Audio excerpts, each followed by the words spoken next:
the kids looking over my shoulder. I gotta watch my back. Oh, she egged me.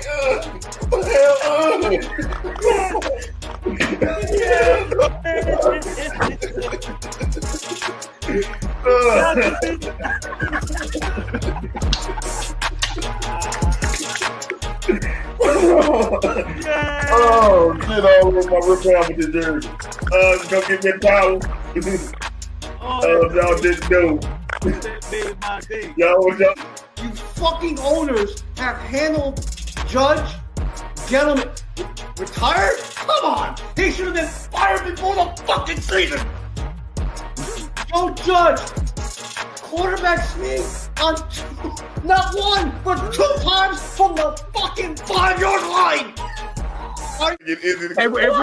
And we're talking echelon, it's going to be Yankees first, Giants second, Jets third, Mets last. No! Wait a minute. It's Yankees first. It's Yankees first. Okay. Giants second. Okay. Knicks third. No! Jets fourth. Mets fifth. Wait a minute. The Nets bit their mouth when they found out he was leaving.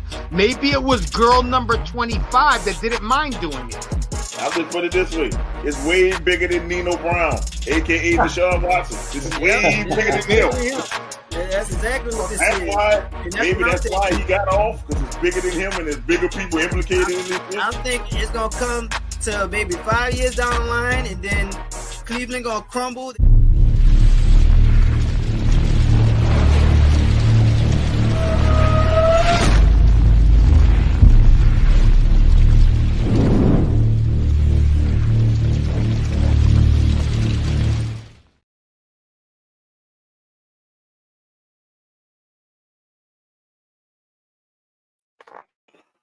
Yo, it's Friday. You know what it is. It's the Venom and Smoke Show, our sports podcast. I'm your host, the Menace Mo Young. We're going to bring in the Diabolical hitter and the surprisingly on-time Doc, Eric, even though I started 15 minutes late. So 15 minutes late means Doc on time for Doc. Yeah. Hey, we're happy to see you, Doc. Doc's at work. Happy to see you, Doc. No party scene behind him this time. Diabolical. No HR notes, no none of that. No, man. They still talking about that party, man. They said that was the quietest party they ever heard in their life. When I was at the party, those weeks ago? No, yeah. I was outside. Y'all, I stepped away. I went outside where all the noise wasn't. Oh! You got your burner talking for you now, huh, Doc? Eric, and she's extra early today too. What the hell is going on? What? Eric has the most swag on the path. What? I have zero trip on it. No trip whatsoever. Look, your people going in overtime today, baby. I got nothing. Man. I appreciate the love, Miss B. I love that. Much appreciated. Greatly appreciated. Oh, shit. Oh, man, first, let's get the easy topic out because we got a lot of shit to talk about today. Man. Let's talk about Michigan winning the national championship. Yeah, they pretty much dominated the hell out of Washington. Yeah, they did. Well, I think we had said before, if you can't stop Michigan's running game, you're losing. You know what I'm saying? And they couldn't. The one kid had 2 of the longest touchdowns, and he wasn't even named MVP. Well, think about it. He had 2 of the longest runs, and then the MVP had the longest run and didn't score. That shit was crazy. Like, he didn't score. He had like a 50-yard run, and he didn't score on it. That shit was crazy. I mean, it was a good game, but he had 200 yards in the first half. Penix really, to me, he showed that he couldn't take the pressure of being in the championship game. He was overthrowing kids. He just didn't play well at all. Well, I think he was hurt. I think he got hurt on that hit, and he was grabbing at his stomach for the whole game. So, and I ain't gonna put that on Penix. I'm gonna put it on that offensive line, especially number 73. He got beat like a drum. I was about to say, Yeah, he I did. don't think that offensive line was in the best shape either. Like they've been showing out all season, but for that championship game, they look pretty much gassed at that point. Yeah, but Michigan's defensive line has been showing all year. So that just shows that Michigan's defensive line was way better than Washington's offensive line. I mean, that's fine. That's a fair comparison, but I wouldn't put that on Penix. I'm like, hell, if I'm running for my life, of course I'm gonna overthrow balls, man. I'm not about to. We even see Pat Mahomes did that in the Super Bowl. Remember, like when he played Tampa, he was running for his life, overthrowing people. And you know what I mean? You'd be a fool Tampa to was pass just on giving him the business. Tampa threw everything at that dude all game. Like this, I've been saying Penix is a second round grade, but I would, that's somebody I wouldn't trade up to get, but with the proper development, dude is accurate and got it on. Yeah. So hey, right team, Penix might be that one. Right team, and there's a ton of teams that could use a quarterback now too. So nothing really hurts his 20. stock in him losing that game. Well, I don't see his stock dipping. It definitely dipped. I don't think so. I don't think so. Michigan, this was a dog. Exactly. If you're gonna lose anybody, going down to undefeated Michigan team, that's not gonna dip your stock. You made the championship game. That's the only game you lost this season. And come on, Anthony. Y'all gonna leave me. Page, bro. It's not bro, me. Burn a page, man. That's what we rolling with. It's not me. Back on topic. But yeah, losing to an undefeated national championship, that's not gonna dip your stock. After Caleb, after May, after Jaden, after that's him. It's him. That's it. I'm out. Oh, Bo Nix. Maybe. Man, look. No, Bo Nix second round. Put it this way, he beat Bo Nix twice. Yeah, that's a second. That's a second round quarterback. That's not somebody that's going in the first round. Now they got going in the first. They got 4 of them at least going in the first. They have Bo Nix going quarterback off the board. So 4th, 5th quarterback off the board. So I'll tell you right now, until McCarthy tells you he's coming out or not, he'll go top 10. McCarthy from Michigan. Didn't show that much, man. Like in the game, he didn't really show that much. They ran it down their throat too long. Yeah, it was just a solid old school football. Run, pound the ball, and then it opens up your passing game. That was ridiculous. They only threw for 100-something yards. You thought they threw for a lot. Oh, they only threw for 100-something yards. Yeah, they just basically took advantage of what the defense gave them, but mostly, like Mo said, the panel a few weeks ago, that offensive line is the best in the nation. They was in their position for a reason, and once they beat Alabama, it really was theirs to lose. I just thought Washington caught fire at the right moment. I kind of thought they would, rise above, but they ran out of gas. And I got caught being wrong. I know. I always said it was a hard game to pick because if Washington couldn't stop the run, I said, "Hey, no way, Michigan gonna lose." You get what I'm saying? Like, you can't stop the run. You can't stop Michigan. That's what I said. But if Washington can stop the run, Michigan couldn't hang with Washington. Listen, I don't think that there was many people this year that could stop that 1-2 punch in the backfield for Michigan. Michigan was gonna run the ball. And it's like 20 teams that need a QB. It's like 20. Yeah. Look around the league. It's like 20. So everybody of everybody. Eric and Miss Bitch is like Fat Boo and Evil Boo combined together. We're Super Boo. Good Dragon Ball Z reference. 2 seconds to the side. 2 sides of the same coin. I love it. Can we say Michael Pittman was good because he was playing in the Pac-12? You can't say that. He beat a SEC team. You can say Texas SEC team now. He beat an SEC team. You said You can't just say he was good because he playing the Pac-12. Listen, he beat Oregon twice, and he beat Texas. And Oregon puts up numbers. You know what I'm saying? Like it wasn't like that Washington team didn't play some good teams. Did they play a lot of good teams? No. But the Pac-12 was the best conference if you go by ranked. Was the best conference this year. If you look by ranked teams, it was the Pac-12. Yeah. Like they had at one point they had like 5-6 teams that were ranked. Like in the top 20. They did. Matter of fact, it was going down the line of them. You know, I can't recall what week it was. But I kind of think with the realigning of the conferences, that's what kind of put a spark into these players. You know, it's like, you know, one last hoorah, kind of give people the feel goods of what this football used to feel like and what the potential was before everybody was like, you know what, the SEC is where it needs to be, or the ACC, we need to redo this, or the Big 10 or Big 12, get rid of this, you know. And they gave you football that was worth watching. It was one last hoorah.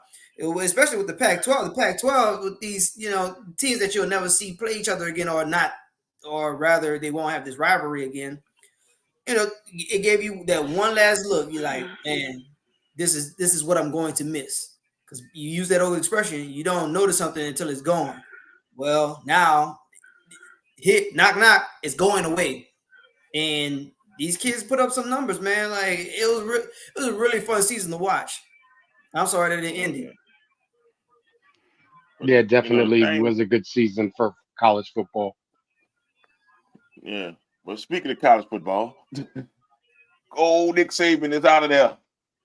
And the dude from Washington is replacing him. Dober is replacing him. That was hella quick.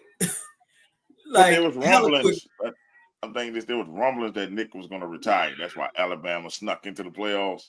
They wanted him to ride off at the sunset. But this is what I think. Nick Saban couldn't handle the NIL. Like, let me tell you why. You remember when before the NIL, everybody was going to Bama. Yeah, roll tide, Bama. Yep. Now they realize that, hey, I can go elsewhere and get paid and play. And now Bama not doing so good. Emphasis on the playing part.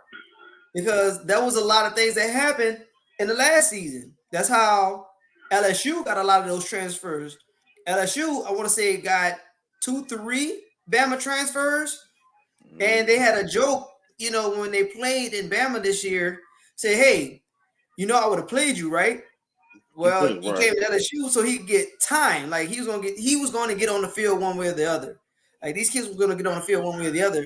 In Alabama, unfortunately, it doesn't work out that well. Like they already stacked. Like they already got their set. They're deep.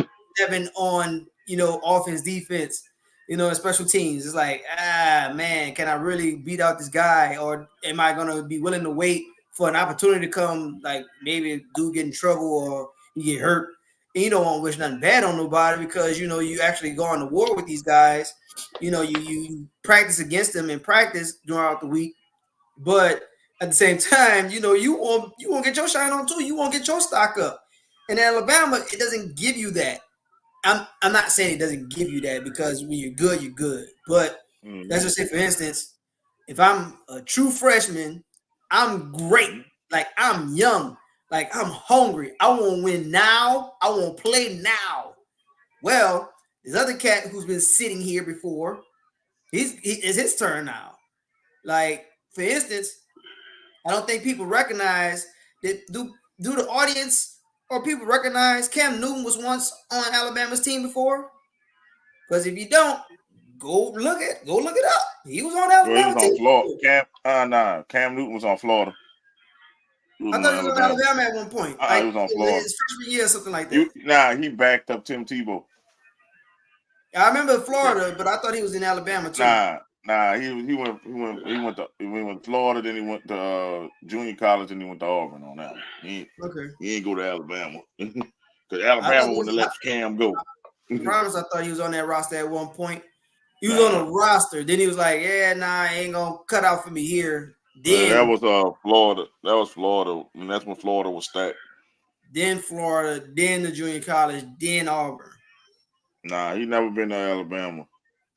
He My went bad. to but Alabama did him wrong though. when them No, that was what's his name? Wasn't it Hurts from the Eagles? Hurts did it. Yeah, Hurts did it. He was in Alabama first, and then he went to Oklahoma. Hurts won them a championship. He was on the Bama team that won the championship. Won that championship. Two. You're right, because he had a championship that he and Tua shared, but he won a championship. Yep. Tua came into the picture. They won another championship. They was like, yeah, it's gonna be Tua. And it was like, damn, bro, like I'm still here though. Well, if you want to do it, hit the transfer portal. He did. He did the transfer portal. He went to Oklahoma. Could have ran the table, but unfortunately, you got to play. Who Oklahoma big rivalry in? Texas. The Red River Classic. Yeah. Man, the Red River Shootout. The Red River Shootout. Yep. Kind of hard. I don't respect that, coach. You was in a good spot in Washington. Now your players leaving for the draft. You taking the easy road going to Alabama. I'm like this. He never recruited in the South. So he better learn how to recruit fast, because he will be out on his ass. Boy. It's not even that. When you go to a school like Alabama, they don't care what you've done before. They want you to win now. And if you don't win now, he's not going to spend a lot of time in Alabama. You following the GOAT. You following the GOAT. Yeah, that's a tough act to follow, man. Like that fan base. I still remember the special ESPN ran when Nick Saban first got there. When Nick Saban first got there in open practice, the entire stadium was packed. Like not one seat missing for a practice. I mean, crimson versus the black shirt, the entire stadium. I'm like, dude, like they expected championships here. Like ESPN, it wasn't even a long special or anything. They just, zoomed in and say, hey, look, Alabama's out practicing. This is the crimson team versus the black shirt team.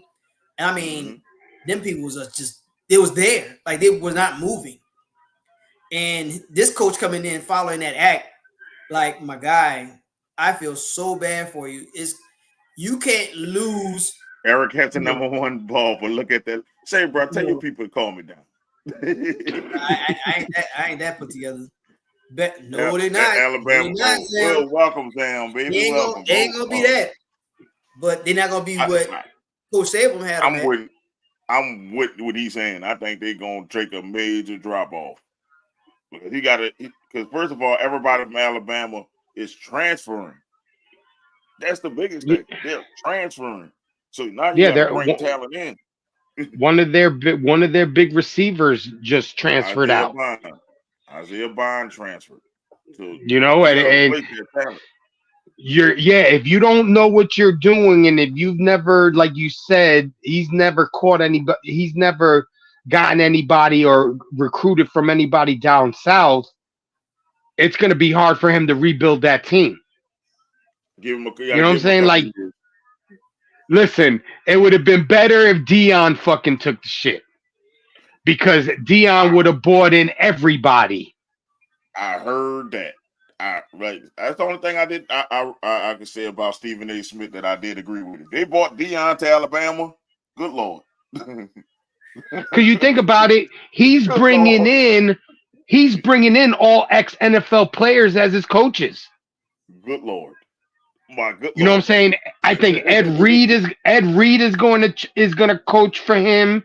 What's his name from the Sap is going to coach for him. You know what I'm saying? He would have brought in some like that talent to Alabama just with those people there, Ed Reed and Sap and all of those dudes. It would have been more attractive Who is this dude really going to bring in? I understand why you saying it because you're an LSU fan, Sam.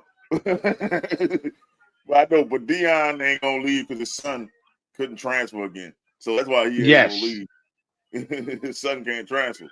But I say, but if you put somebody like Deion on Bama, good Lord. Like I said, good. But don't count it out if his son, once his son graduate, do not count that shit out. Because if your boy shit the bed this year, they're gonna say, come on, Deion, hey, come over here, bring that star power. Well, they're gonna back at the Brinks truck for him. Yeah. They gonna hey, nothing like that Alabama money. I say another year or two at Colorado, he's going to be able to write his own checks.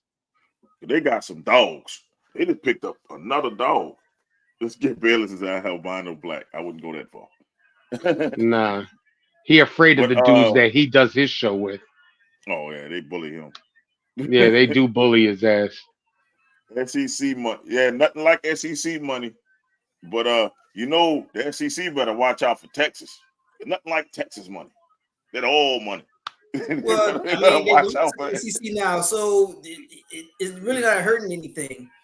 I mean, the SEC, I mean, until recently, I ran off the numbers. They have like 7 of the last 11 or now 7 of the last 12 champions. I mean, I think the SEC is okay where they are. Like, once somebody else come up and show up and run the tables, you know, like the Alabamas and Georgias, you know, with back-to-backs, then we can start putting these other conferences in the conversation. But right now, you know, it's the SEC. It's the SEC Invitational. Yeah, really. Well, like, I don't. Michigan proved it might be the Michigan Invitational of your boy State. It might be, but will Coach Harbaugh stay there, and will they keep that same culture? If I'm Coach Harbaugh, I'm staying there. Because Coach Harbaugh, you know it took him a while. It took him a while. Like we was talking last year, like this might be it.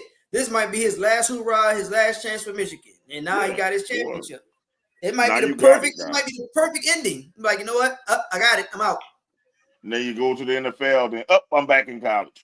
No, you're not. He's not an NFL coach, bro. He's more of a college coach. It's just like he needed to stay there and build a dynasty at Michigan. But he was in the biggest. He made it to the biggest stage in the NFL too. So I'm not ready to say he's not NFL ready. Like, but I'm like, he might be NFL ready, but he ain't winning no championship in the NFL, bro. Not with the style he plays. They don't play like that in the NFL anymore. Let's ground and pound you, and then throw a couple play action passes. That shit don't work in the NFL no more. Like he was perfect in the 2000s.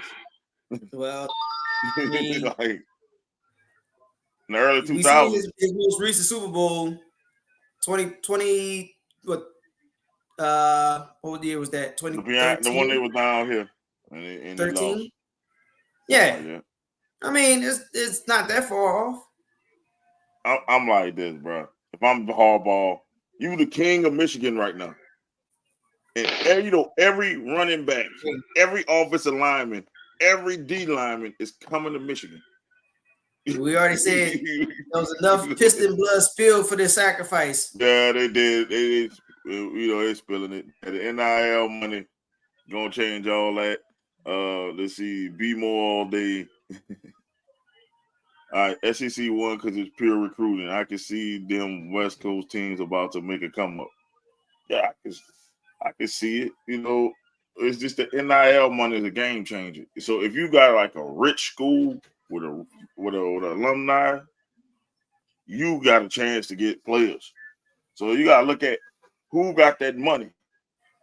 Like who got that NIL money? West Coast, them boys go around like they ain't got no cap in LA, man. Like they just got money forever.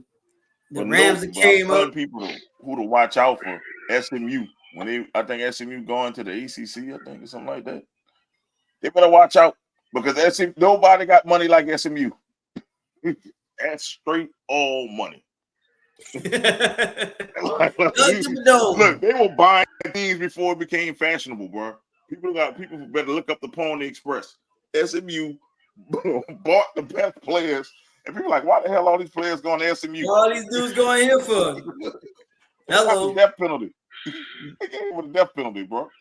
Man, look. They don't want to go to the war with SMU. If SMU gets serious about football, nobody can outbid SMU. You're going to have all the brothers talking about going to SMU. Man. Write your own check. We good here. Damn. Just tell them to relax in SMU because they can shit on everybody. You know what? Like SMU is like Saudi money, bro. Yep. How much you want to come here? I think anywhere in Texas. USC can get some players, but they don't have a defense. They don't have a defense. You need to go spend all that money on defense. Yeah, because their defense is garbage, and you're about to lose your top. You know what I'm saying? Your top, man, he going old school. Your top quarterback. You know what I'm saying? Like that other quarterback look good though, bro. That other quarterback in that bowl game, he looked good. Yeah, that dude broke a bowl game record. So you look good. I don't worry about that's it. It depends what you have. You know what I'm saying, player wise. You know, I don't worry about your boy Lincoln Riley on offense. You are old Oklahoma fan. It was never his offense. He could find a QB. And he couldn't, but he could. His defense when he was at Oklahoma sucked too. Yes, well, he can't find a defense to save his life. People got their rose-colored glasses on because he had them back-to-back Heismans like that. And everybody was like, oh, look, okay, he might be worth having. Well, it shows that he's mortal after all, right? Because now that you don't have these stellar quarterbacks, now what are you now? Lincoln Riley is a offensive coordinator. Yeah, that's what he is. That's what he is. Well, I mean, you can't win games. You can't win games in the Big Ten because that's where they're going. Then you can't win games in the Big Ten, 45 to like 43. You go in there with no defense, they're putting 70 on you. You go up against Michigan putting 70 on you by running the ball. Yeah. Don't they understand that? Yeah, you're absolutely right. That's all right, though. Texas QB about to make a run for the Heisman with his hurt ass. Hey, just watch the curse word. We don't want your stuff to go to Facebook jail. I'll tell you what, though. I think that they'll pull the trigger on that Texas quarterback quick, and Archie will be playing before you know it. Arch that's gonna be Arch team. He should have went to the draft. That's gonna be Arch fucking team. I don't know. They talked about it, but dude said he's coming back already. So I mean, do they be like, yeah, you had your fun in the sun and move forward since Texas is moving anyway? Yeah. Or do Arch be like, you know what? I'm gonna come back another year. Like I'll take the lick, and whatever the result is, however Texas finish, they're gonna be like, hey, whatever you do, you ain't gonna be the starter here. It's time for this dude to get his fun in the sun. And because look at the money that follows him. You know, I was a part of that circus at one point last year. I said it on last week when he came down. You know, my son had to play him at his high school last year. I do about the show with him. Unfortunately, referees screwed the team. But again, the following that Arch Manning brings, and you multiply it with Texas and what Texas finished this year. SEC. It ain't even Texas. It's the SEC. Ooh. A Manning in the SEC, bro. Yeah, boy. Bro, he should have transferred. I thought he was. But he already made the decision. Like, he's talking it over with the family. They're like, yeah, you in a good position. Stay where you at. And good things will follow. I mean, I don't know who got in his ear. Maybe it's his granddaddy, maybe his daddy, maybe his uncles. I don't know who got in his ear, but he made that decision early. Them people were still playing in the bowl games when he said that, yeah, I'm staying. I'm being real quick. With you. But I think he said he's staying because he thought that the other guy was leaving. There's still chance for him to jump into the portal. Oh, yeah. You know what I'm saying? And he could go to LSU and take over for what's his name? He's Oh, been hurt. He's been hurt for no. the last 2 years. He's talking about Quinn Ewers. I blame Bo Nix. Damn, he just blaming Bo Nix. Damn. He said Bo playing in college till they 30 You're nowadays. right. You're right. You ain't lying. You're right. Lying, man. You ain't You're lying. right. Motherfuckers all playing to the college. You're right. They all playing in college till they 30. Man, look. Bo Nix got a whole family. This dude married with kids. Say, man. What the hell are you doing playing in college? This dude's still in college. This dude been in college forever. Yeah, but he's only like 25, 26. Man, dude. That dude a grown man. Dude, he can have a damn doctorate. He halfway to a damn doctorate at 26. That boy got but possible. The only reason why he played so long is because of he red-shirted injury red shirt and the COVID red shirt. So it gave him like 2 or 3 extra years. Dude, they didn't get rid of all the damn years. Like, come on, bro. You got to be years of eligibility. You can't be 26, 27. They got a tight end on Miami who pushing 30. Like, dude, he's 28 years old. That dude, man, was 8th year in college. Bro, dude, you know how horrible you got to be younger than 8th year in college? You talking about 8 years in college. This man developing his man strength already. Just give it up, man. We need to get rid of all these Van Wilders we got here. People who just guarded college, just to be guarded college. We need to get rid of all that, man. I'm just telling you. This is some bullshit. Nope. I understand the people in Texas better watch. I mean, Quinn Ewers better watch this. If he messes up, he loses one game. He can't lose no games. He lose one game. Boy, Archman to get to that bitch and never let it go. Let them struggle one time. We'll see. Quinn Ewers, it ain't too late, baby. Go declare for the draft. You don't even know if he'll beat him out. Who knows if the guy comes back and he thinks, oh, because I was the starter last year, I should be the starter this year. Nope, Archie comes out this year and blows him out. Dog, the fans want Arch. It's just the Manning name. It's just the Manning name. Like, Arch. It's Arch Manning playing in the SEC. You can't write it. There's another Manning in the SEC. For a program that finished, that's one of the top 4 teams that finished.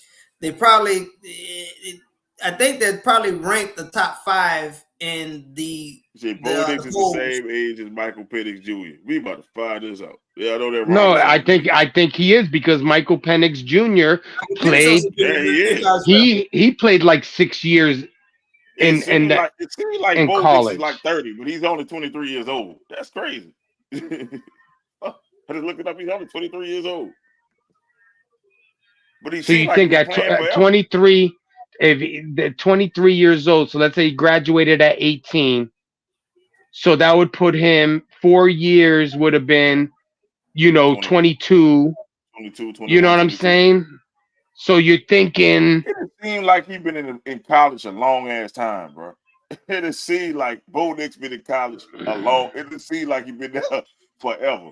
Like it seems like Bo Nix been playing college football forever. I think he lied on his damn birth certificate. It seems like Bo Nix is a damn, what do you call it, Mandela effect. It felt like Bo Nix took over for Cam Newton. That's how long it felt like Bo Nix been in the damn league.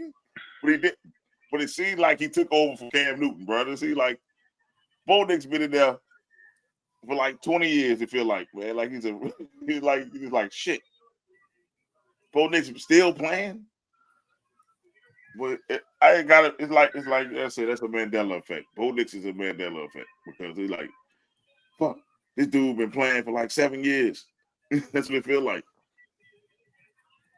Bo Nix even starting to look old, man. I'm just saying. You think at 23 years old, he actually played 4 years of college football. He would be somebody, not saying that he's going to come in and make a splash in the NFL, but he's more mature. You know what I'm saying? Because he did his 4 years. Yeah, Penix is in that elk too of forgetting because he had tore both his ACLs. So that's why he was in there with the medical red shirts. And that COVID year stuff is going to kill people. The COVID year, like I tell people that COVID year is why you're going to have all these super seniors. Like, damn, like, how many times y'all Like Listen, now that they're paying people, now that makes me want to play 4 years of college yeah, because I can make millions of dollars in college. You know what I'm saying? It's yeah, not a lot of these people. What is their main thing? They go into the pros because they're trying to better themselves financially for their family or for whatever. You know what I'm saying? But they they they now can stay and make money. You know what I'm saying? Like $4.5 million for you feel Eric? for the little bit of games that you play in college. Yeah, and Doc had an emergency. He gonna come back. Yeah, he had an emergency. He coming back. So Doc, so Miss Bitch, she coming back. Don't worry. Yeah, don't Don't cry, worry. Miss Bitch. He'll be back. Yeah, y'all been typing a lot to see. La la ball the stocks. We gonna be the new. Nah, y'all not gonna be the new CEO because I'm the CEO. I'm not selling. So you can forget that. And we got It goons. made We got the 70 goons. years. Well, we hella rich now, Eric. And yeah, okay, we going back. All right, well, it was a lot, man. I like it this interaction, man. You see, Jaden Daniels old as well. Yeah, there's a lot of them that's transferring. You see, Eric was just against boy Jason, and y'all still lose. Oh, definitely. Definitely. Jordy Sandy, the punter from TCU, is 29 years old. Let me put it Damn. this way: the Saints punter played at Miami last year, right? He's a 30-year-old rookie. Our punter Oh, is damn. 30. So he's 30. This dude had a whole life before he came to college. He's 30. He's 29. Damn. There's a quarterback. I forgot what the name of the college. He is like almost 28, 29 years old, and he's in his 7th year of eligibility. 7. He's coming back. Your Lord and Savior Eric is coming back. I don't know if that's blasphemous or not, man, but That's blasphemous. Chris Winkie was a one back in the day, but he had all those medical red shirts. But I'm like this with back to Nick Saban and stuff. It's just, man, Bama might go down. Like Zam said, like Bama might really go down. And they won't be that dominant force they've been. Unless you do can bring in some of his recruits from Washington, and I don't know. I don't see it coming. So, you said Jordy Sandy got his degree and still playing football. Take y'all to the UFL. Right, you don't like Jordan Sandy for some reason. Jordy Sandy. I don't know why you don't like him so much. Man, you don't like him. That Shit. sounds personal. Damn. That sounds a little personal there, buddy. Speaking of more retirements, Pete Carroll and Bill Belichick. One regular retirement, one forced retirement. Retirement, yeah. Well, they're not. Yeah, Bill Belichick basically got the fuck out. He like, I mean, it was time. It was time. You know what I'm saying? But to me, going the Gerard Mayo way, that was shocking. I don't know if I would have had him.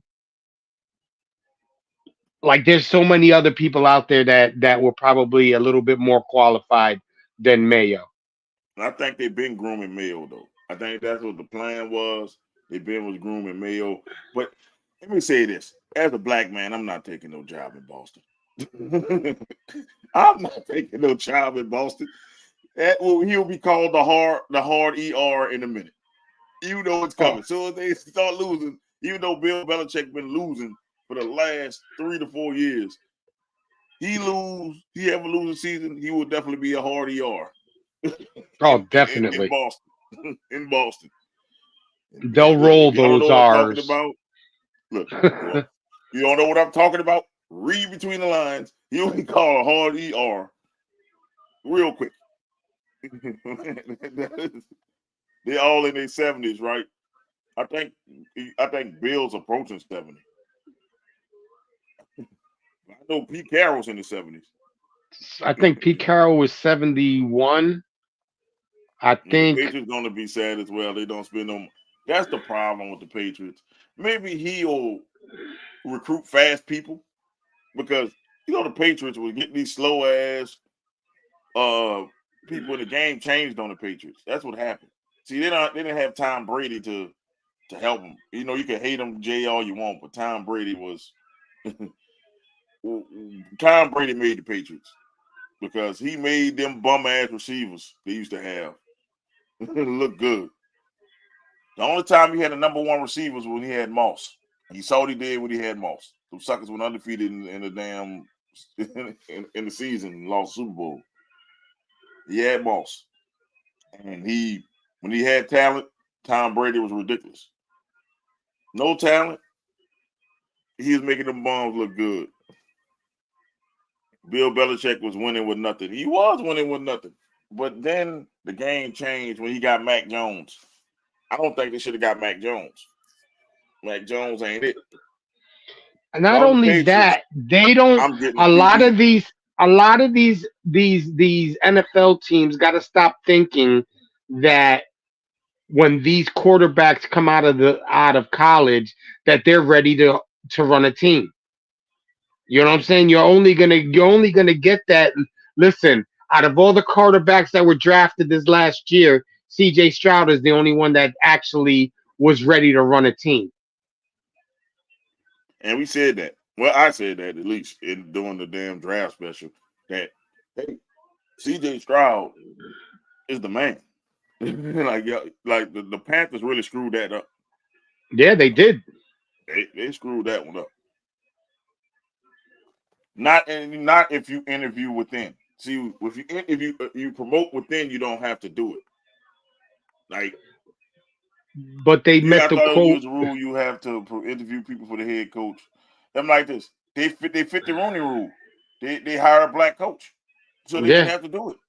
They didn't have to have a big search. No. And then if you hire from within, if you promote from within, you don't have to do it. It's only when you fire a coach. He resigned, so they, promoted somebody from within their staff, so they don't have to do it. That's how you got the job so damn fast. And plus, my problem is, why is it that they fire Ron Rivera and them scrubs in Washington haven't made Bieniemy the head coach yet? I don't think they sold on Bieniemy. I don't think they sold. Because I tell you right now, he left the Chiefs to go to Washington. They made him an assistant head coach. They get rid of the head coach. So that should move you up. That you should be sliding into that. If they bring in somebody else and hire them off the street, then I think Bieniemy has a gripe. Oh, you mean Bo Jackson? I'm about to say Bo Dallas. What the hell? Oh, yeah, Bo Jackson. Bo Jackson, man. He was a good boy, but his run was too short to even say. But he was dominant when he played. Yeah. But yeah, man, it's just like that's a tricky situation when they do these hirings. I don't know if they're gonna do Bieniemy, but if they let Bieniemy go, the Falcons already say they're interested in Bieniemy, which I don't want. I don't want the Falcons to get Bieniemy. I don't. Because he might actually get a QB that's worth the damn. Man, your dog going off over there. Eric has proved he can win without Patrick. He needs another year as OC. I get that. But I don't think he needs another year. I said, would he do it with Washington though? That's the question. I don't think he needs another year. I think he sat in Kansas City for years running that offense. And if you notice, after he left, the Chiefs ain't the same. The Chiefs ain't the same, and one of their problems is they don't want to spend money on wide receivers, Which is stupid. especially when you have a quarterback that needs them. You know what I'm saying? Like, how many times is Homeboy going to stand off sides this week? Uh,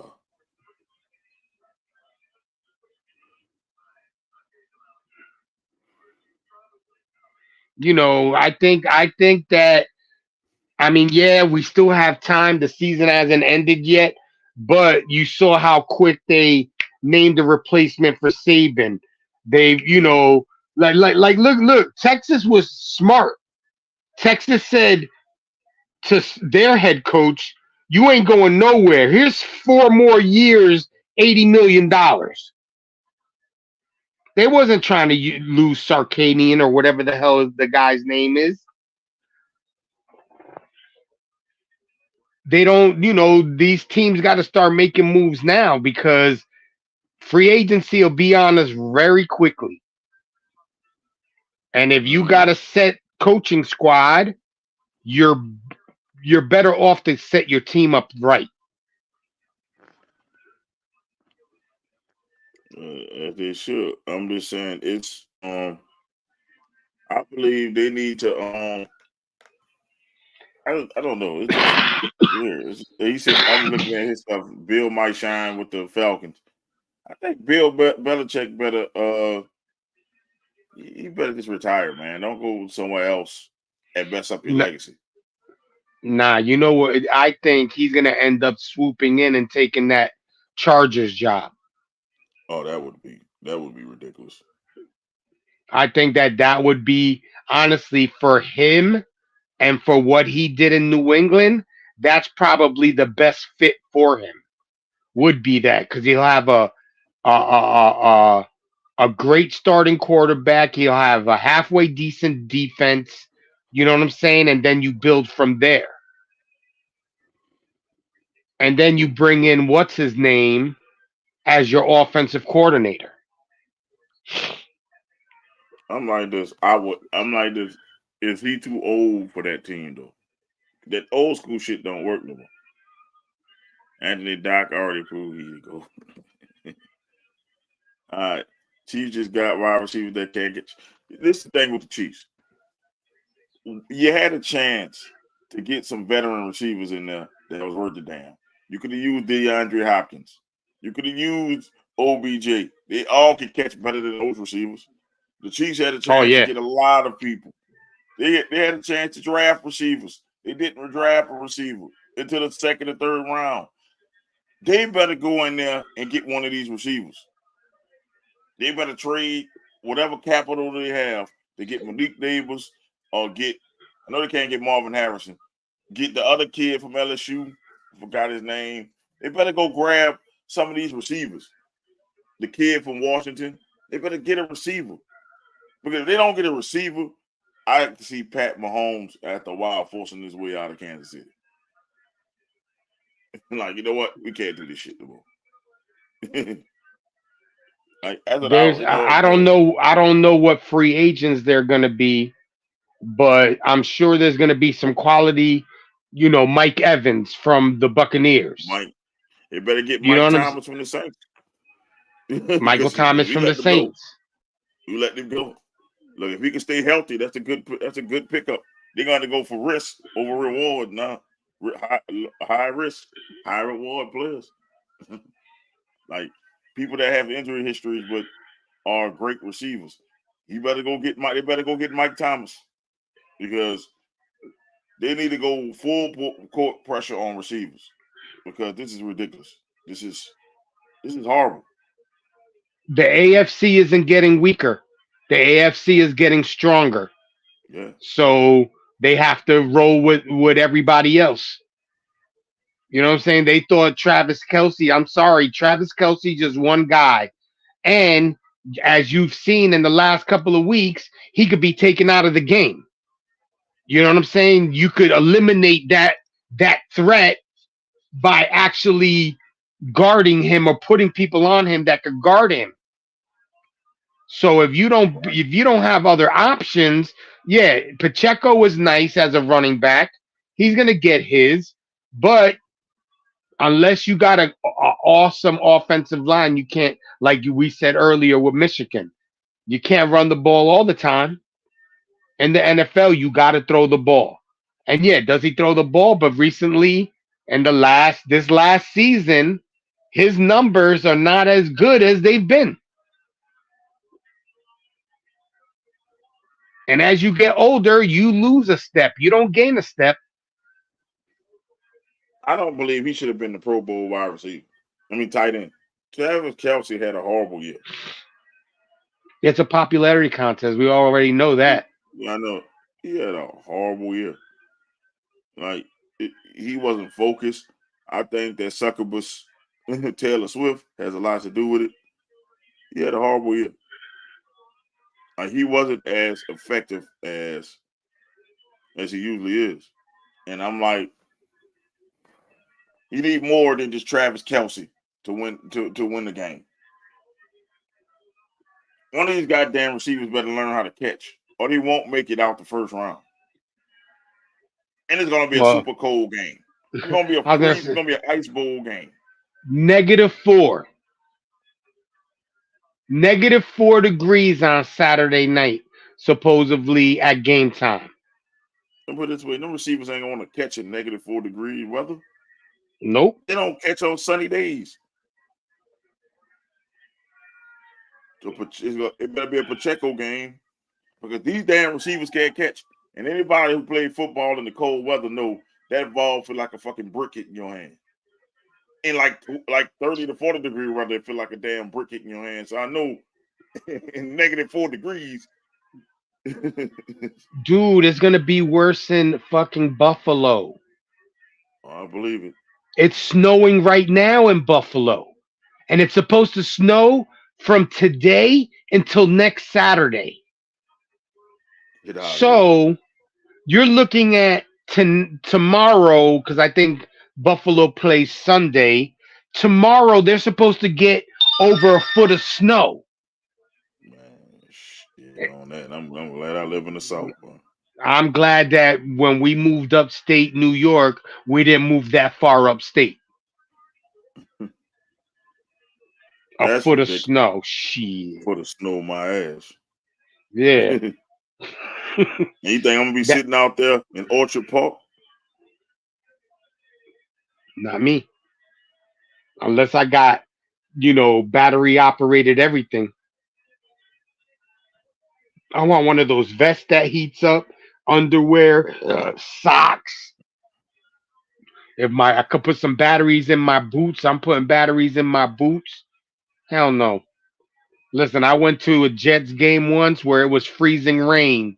That by the time we left and went to stand up, my legs were frozen in the sitting down position. So when I went and stood up, my whole pant leg was a sheet of ice and it just cracked. I was like, I'll never go to a game like that again.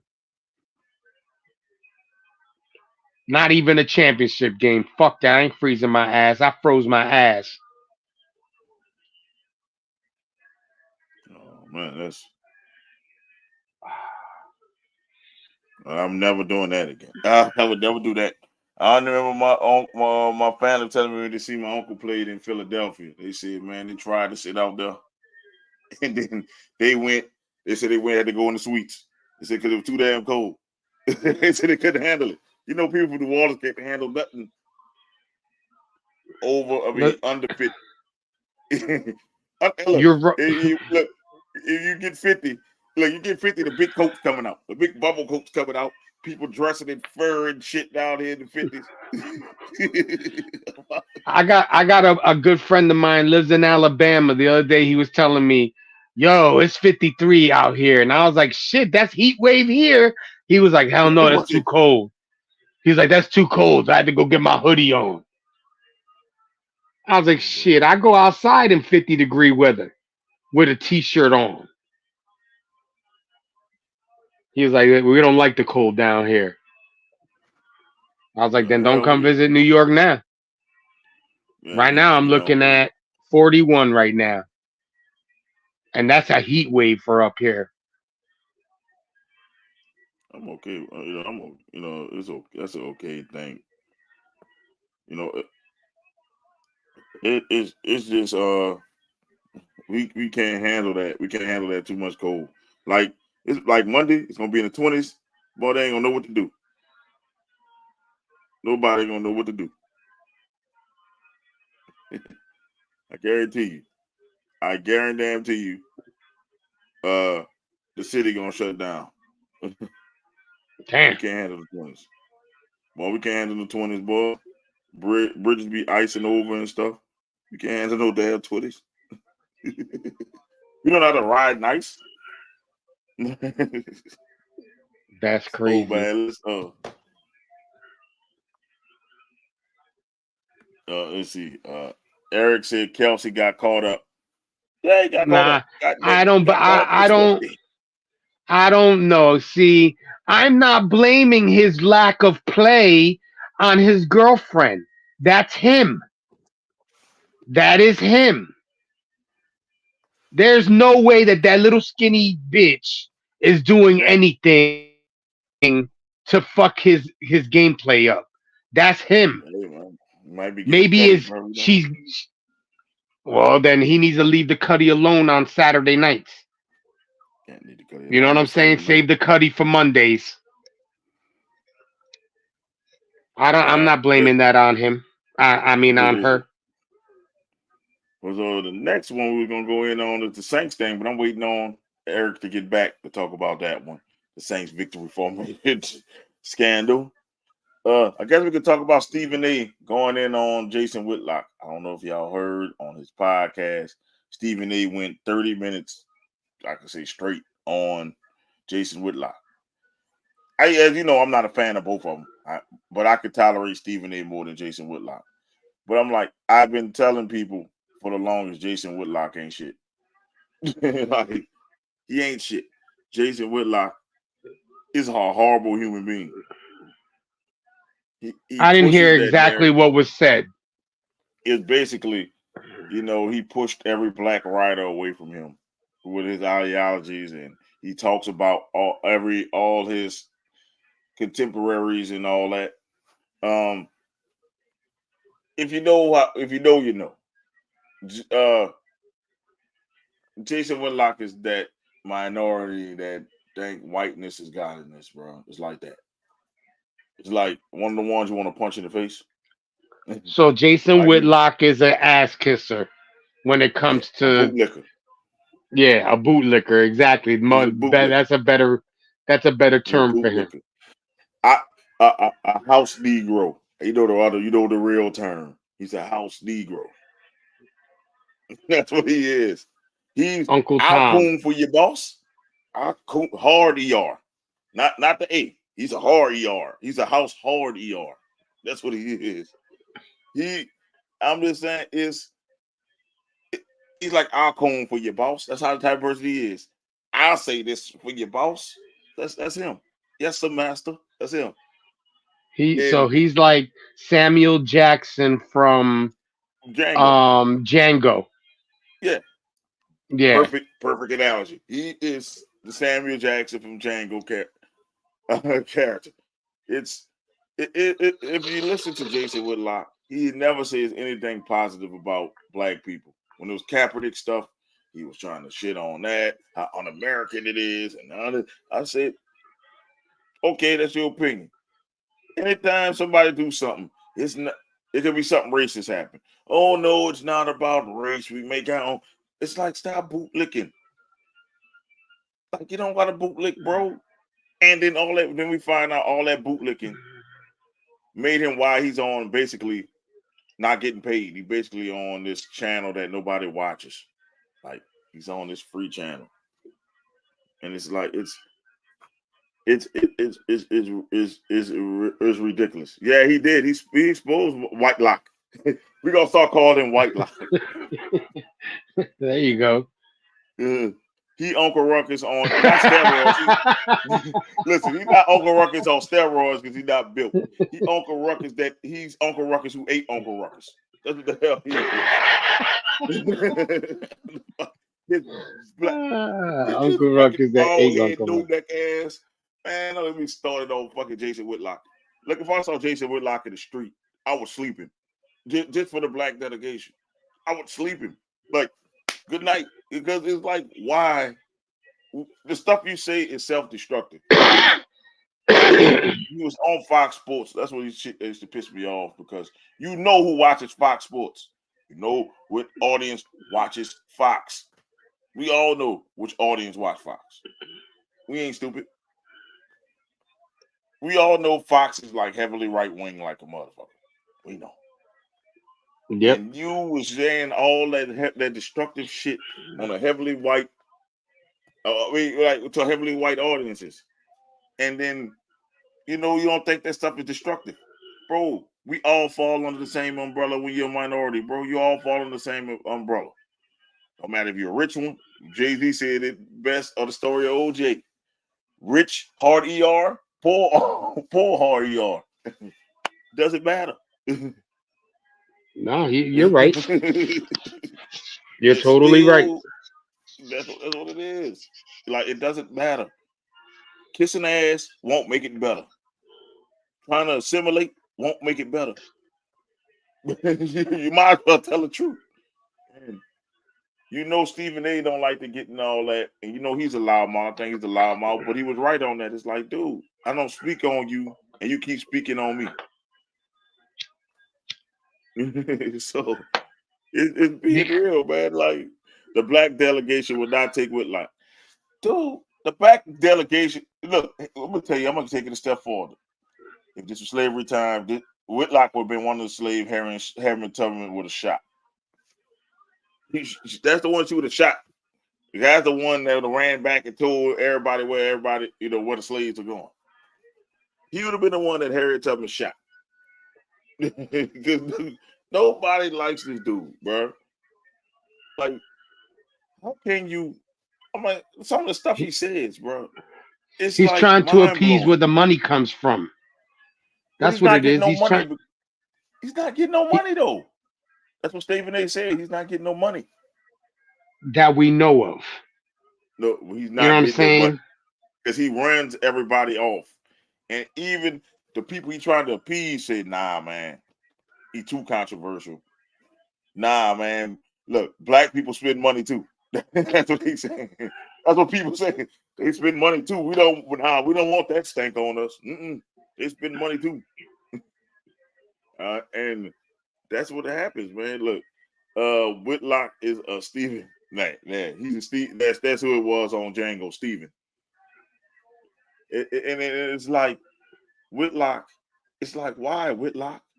Like, we understand you don't have to be pro-black. I get that. Everybody's not militant. Everybody doesn't share this. It's not being black is not monolithic, which means it's not the same. So everybody got different blackness. But bro, some of the shit you say, it's almost like that Kanye West slavery is a choice bullshit. That's how he fucking thinks. And if you listen to some of his commentary, it pisses you off. It literally makes you want to get this man and bash his head through something. So he's one of those "let's make America great again" people. Times 10. Like, he shouldn't have done this, or he should. No, he's a straight up house man. Like, he's a straight up house Negro, man. and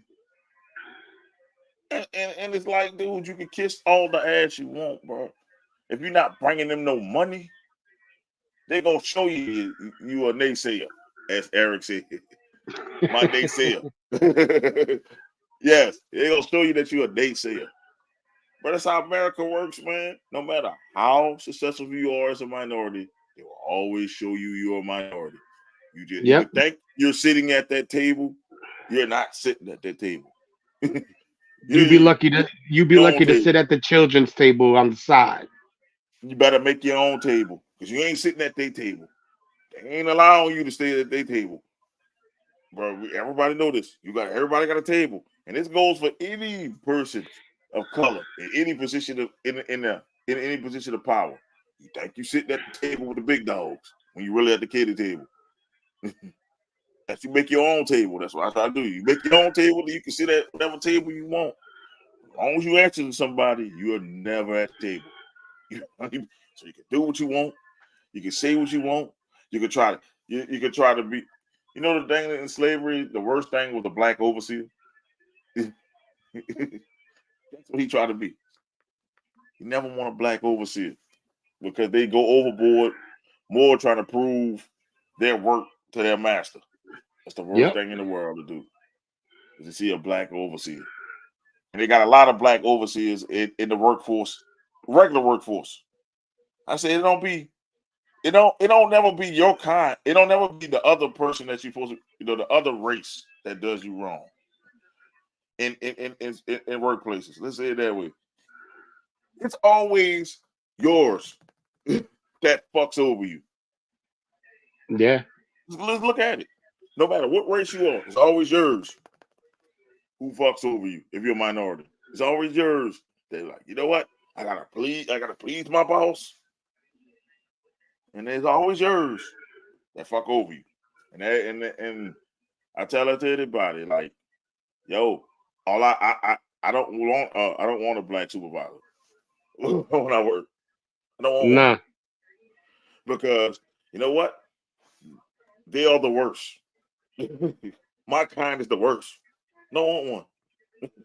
I say, because at least I know with another race, hey, it's about money. It's about production. Nah, you get that black overseer, they try to crack that whip because they're not used to getting power. They try to mess over you because they're trying to appease their superiors. And that's what he does. When he ran the show, every show he ran went to the damn dumps. Every show. You can name them. Every show he been on went to the damn dumps. Because you know why? He tried to crack that whip. And that just shows you what what he's really all about. Whitlock got Revelago, the same condition Uncle Ruckus had. Yeah, and so he'll be the house. Yes, he's the house Negro. And the thing is it's frustrating when you still have people with that train of thought. Like, I have to appease a certain color. And even that color don't like that train of thought no more. It's a different time now. It's like, dude, you ain't got to kiss my ass to work with me. It's those type of I'm gonna say it this way for me because I'm black. Those type of black people that purely pisses me off. They piss me off more than white supremacists. People like Whitlock. We got the same experiences. We got the same. We all been profiled. As if you're a minority, you've been profiled one time or another. You all got to work hard, but it's always that one. That one. It's always one motherfucker that bring the whole race down. You look at Whitlock, you just be like, why are you saying this stupid shit? Because any controversy brings views and brings, you know what I'm saying? Yeah, I get it. I know, but I hear there's no such thing as bad publicity. Yes, it is. I hate that saying. Yes, it is. It is But bad publicity. some people don't think that way. You know what I'm saying? Some people think, let me say something controversial. People are gonna, nowadays they're gonna watch my blog. Yeah. They're gonna watch my video, and it's gonna be seen, and they're really hurting. Like, it's not making him look any better as a black man. Yeah, and I'm like, I look at it as like with my platform, this platform, bro. There's certain things I won't say on here because I know it will bring it will bring me clicks. It'll probably bring me comments and likes and unlikes and it'll have a buzz. But it's like I don't want that type of publicity. And even if we take it too far, I like it here. We check each other. Whoa, that might have been too far. We'll do that. Whoa, all right. We'll slow it down if it gets too riled up. And I'm like, publicity. I don't want that type of publicity, and I wouldn't want that. Like, just downing people for no reason, man. Like, I don't want to down anybody. And like I said, I might not agree with Stephen A. Smith a lot of times. I think he just a blowhard that just spit off shit. But hey, the brother's making a name for himself. The brother's got a brand. Hey, I gotta respect that. He got a brand. But it's not like he's saying stuff that embarrasses him as a black man. This motherfucker Jason Whitlock is embarrassing. It just he doesn't cast a good shadow on himself and on, like, all right, you might not like Stephen A. Smith, yeah, but you could support the dude for doing his thing. He's doing his thing. yeah, You know what I'm saying? You might not like what he says. The controversy doesn't always have to be something controversial. Yeah. You know what I'm saying? And that's the way it seems like he doesn't function unless there's some type of controversy. You're right, Ed. It's always one that does nothing in a group project. And that's Jason Whitlock. Oh, there's probably more black reporters and television hosts and stuff like that don't don't work on their project. You know what I'm saying? Like, it's not just him. There's a lot of people out there that make. Worst. Well, I'm sure he's one of the worst. Yeah. No, he's by far the worst that I've seen. Like, he's unapologetically an asshole. Like, he is to the point. It's to the point. Like, why are you even talking? It's like, why are you saying so? Like, every time it's a black athlete, bro, he says the most stuff with so much vitriol that it's like, why, dude? Why are you attacking this dude? Like, he attacked so many people, man. Like, so many athletes. From LeBron to T.O. to you name it. But when it's a person of another hue, he doesn't attack him that hard. And it's like, I could watch Speak for Yourself when he was on it. I couldn't. And him and Marcellus Wiley did that shit. I couldn't stand watching it because I want to throw up. And then they got that dude on there. I guess it's supposed to be his uncle. And I say, he's cooning. Look at him cooning. Look at him just cooning his ass off. Like, it's one big ass minstrel show it was. And I felt sorry for Marcellus Wiley. And then when he was on ESPN, I wanted to stick a pin in him and pop his fat ass.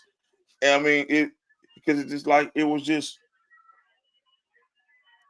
embarrassing. Like, dude, you can't be that embarrassing. And I don't care if people don't like what I'm saying. Whitlock fans don't care what I say, because I probably wouldn't want you to be a fan of me if you're a fan of Whitlock. Like, I am not Whitlock. And I tell people, if you're gonna be Jason Whitlock and you want to be controversial, be prepared for the backlash. I tell that to anybody. If you want to be controversial, prepare for the backlash that comes to you. Because I want to hear it's unfair.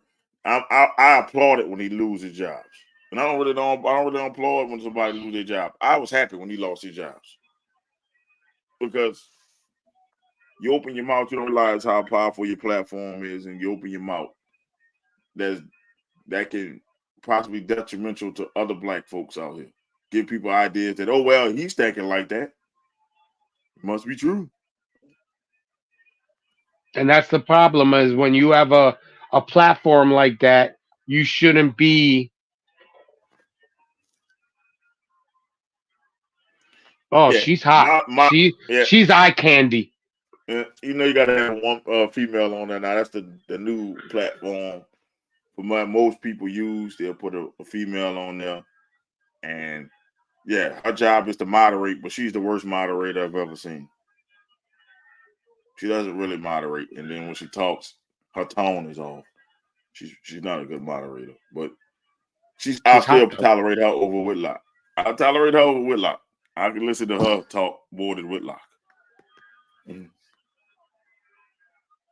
He was on Pat Show yesterday, though. I thought he went back No, on I Pat mean he during the football season he does Tuesdays. That's been like that for the last couple of years.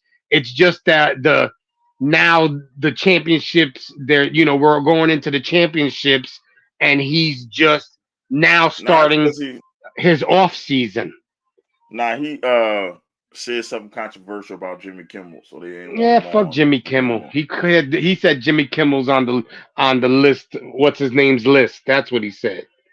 Yeah, and I'm like, that's his opinion. I don't mean that happened. I know, hey, you charging somebody being a pedo, that's dope, but that's kind of tough. But I don't think Pat gonna stop him from coming on the show. Nah, he came on. He came on Tuesday like usual, and then he came on Wednesday when Belichick retired. Yeah, I say, Pat gonna do what he want because they paid Pat so much money. They can't get rid of Pat. So. Nah, he's got that's got to be the hottest show. Yeah. What's up, Biz? Turn down your volume because that shit about to be loud.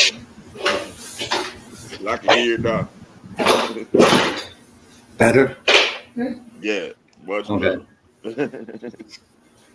Yeah, guys, I'm glad I heard stuff clicking in the background. I'm like, this shit about to be loud when he talk. It's my laptop. I don't know what you want me to tell you. Man, your acoustic in your house must be great as fuck. That shit loud. It is.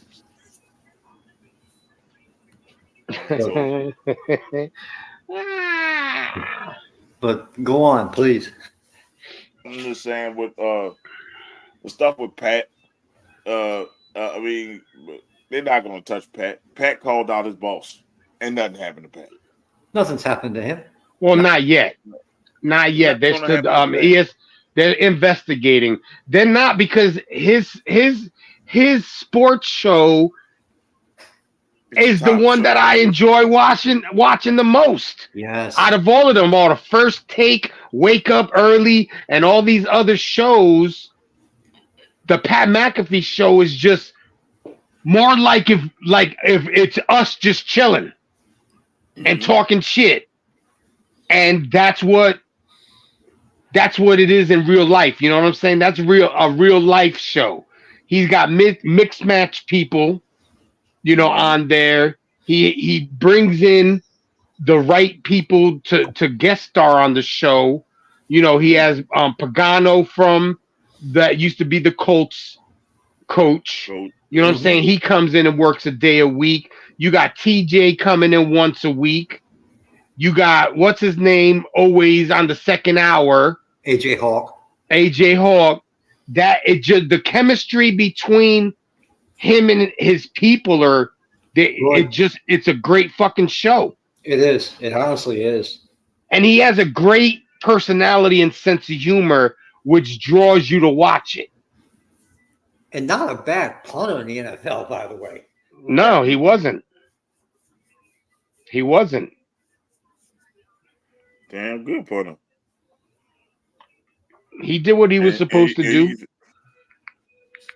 And he tackled as a punter. Shit, he was used to pop the piss out of people as a punter. I think them adding the show to ESPN is definitely going to bring them a lot of views. Yes. Yeah. I watch it every day. Yeah, it's a good show. It's a really good show. And then what Pat McAfee does for the college game day. he's going to replace Lee Corso as the person that that brings a shock factor. What he did in the SEC championship is goated. When he did that, what he did was the naysayer. No, not naysayer. That's another one. But the SEC championship, if dude sung the Georgia chant, had you thinking you gonna pick Georgia, and then at the end of the chant, he said, "Give me Alabama," and everybody went, "What?" like the crowd went nuts because they was going with him. He was chanting, and everybody was, all the Georgia fans were chanting. And boss said, "Yeah, with that, give me Alabama." And the Georgia fans were like, "What?" If you think about it, though, ever since he's been added, he started, of course, with his podcast on YouTube. Mm-hmm. But what gave him, like, what spotlighted him was WWE. Yeah. When he started going on WWE and he was doing commentary, now he was in demand. The Los Angeles Chargers announced they have interviewed Ravens OC time. It might not be bad. No, I'd first wait to see what he's gonna do. I think Harbaugh gets that job, to be honest. Then why would you? Why, if you really wanted Harbaugh, you wouldn't interview anybody else. I honestly feel I think Harbaugh's gonna stay. He should. You think Belichick's going to Los Angeles? I'll tell you right now, that would be the perfect job for him. Absolutely. He'll have a top 10 quarterback. You know what I'm saying? They got a halfway decent defense. Uh-huh. You know what I'm saying? All he would have to do is pick up a couple of players to strengthen both sides of the ball, and that team is a team that could do damage next year. Agreed. With the right coach. Honestly, I was like, if I was Belichick, I mentioned it yesterday in the chat, I would have went to Alabama. How did they turn that over so quickly? They got a head coach just like that, and it's the Washington head coach? Alabama. They had to pay. They had to pay out. Yeah. They had to pay to have him to be able to deal with him. Oh, okay. I'm just saying, who doesn't want to coach at Alabama? Like, real talk, it's Alabama. There was a couple of coaches that backed out of it. You know what I'm saying? The dude from Texas, but like I said, Texas jumped all over it. You're not going anywhere. Here's another 4 years, $80 million. I think it's something like that. And the coach from Florida State got paid. Yeah, Texas is already in the SEC. So why would I leave? And I'm already in the SEC already. Florida State money. They in the ACC right now.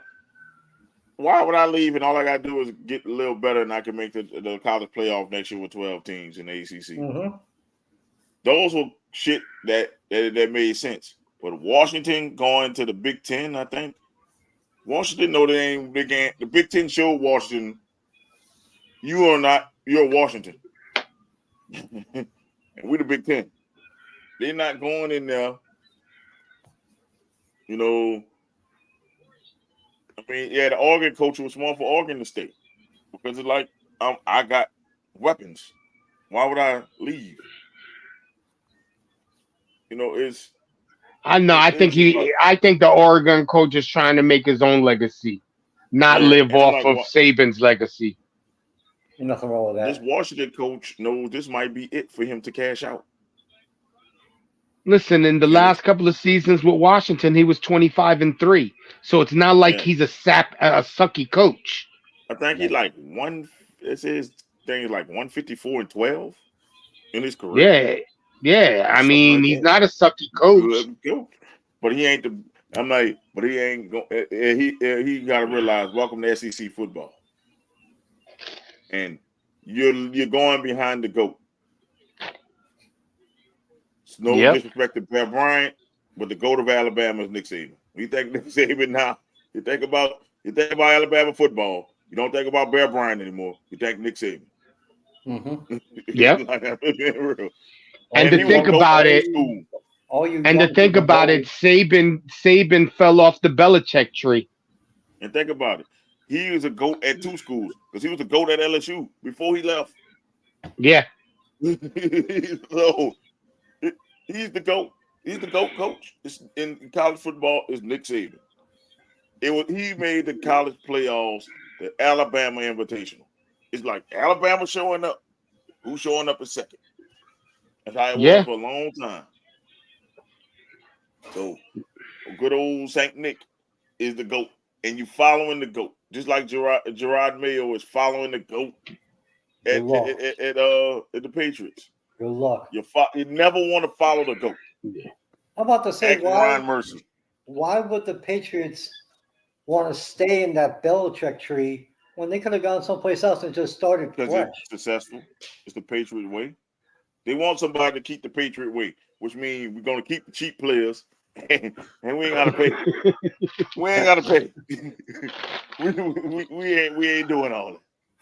Yeah, but the cheap players aren't that good. Yeah, they're not good. Not that good. And it's like I know Josh McDaniels kicking himself in the ass. He says, "Dad, all I do was stay, and I could have been the Patriots head coach." Mm-hmm. Dumbass. Yeah, but I know the Raiders. The Raiders better tie down Antonio Pierce. If not, he will be the next defensive coordinator of the Giants. Yep, he's the number one. But don't you think that there's other defensive coordinators out there that are more experienced than Tennessee? I heard Tennessee wants him as the head coach. So you think he's gonna be a defensive coordinator or a head coach? If he goes to Tennessee, that might be a culture change over there. And then I'm gonna have to hear Nasty's mouth for the longest because he go over there. I'm like, what else does he have to do? He made the Raiders relevant. Yes, the Raiders were relevant. But I would say, Jason, I hated to see my defensive coordinator go. But when you're 26th and 27th on defense, you have to go. Have to. True, maybe but you also need the weapons to have a good defense. You know what I'm saying? The Giants, the only person that I heard all the time was what's his name? Diabolical. No, he's the linebacker. Oh, not sexy, Thibodeau. Or what? Yeah. Yeah, he was the only one that was actually doing work for them on a weekly basis. And defense is. He didn't have a great year. He had a good year, but am I saying great? No. Yeah, but when you're the only one doing work, that's a problem. You're getting double teamed. You're getting, you know what I'm saying, triple teamed. Mm-hmm. You know what I'm saying? So you giving them too much credit. Them motherfuckers sucked on defense. That's what the fuck happened. They had that dude, the defense coordinator. Them motherfuckers on the Giants sucked ass. I saw it personally. They sucked ass. I see it personally 18 weeks a year. Yeah, they fucking sucked. See, they let too many people go off their defense the year before. The defense of the year before overachieved, and those people got banked other places to keep people. That team was a shell of itself when the playoff team. I mean, fuck. I'm just like this. The defense coordinator wasn't the problem. He was not the problem. The problem is there's no talent. Like, they want the Giants to be good. They have no fucking weapons nowhere. And then I'm hearing Saquon Barkley and them talking about splitting ways after the year. So that would break my heart, man. Fucking weapons. Tell me what weapons they have. They got to go back to Daniel Jones. You got to go back to him. Yeah, you're paying him. You got to go back to Daniel Jones, and he's garbage can. He was only good because Saquon Barkley had a career year. And then Yep. you have name me a receiver worth the damn on the Giants.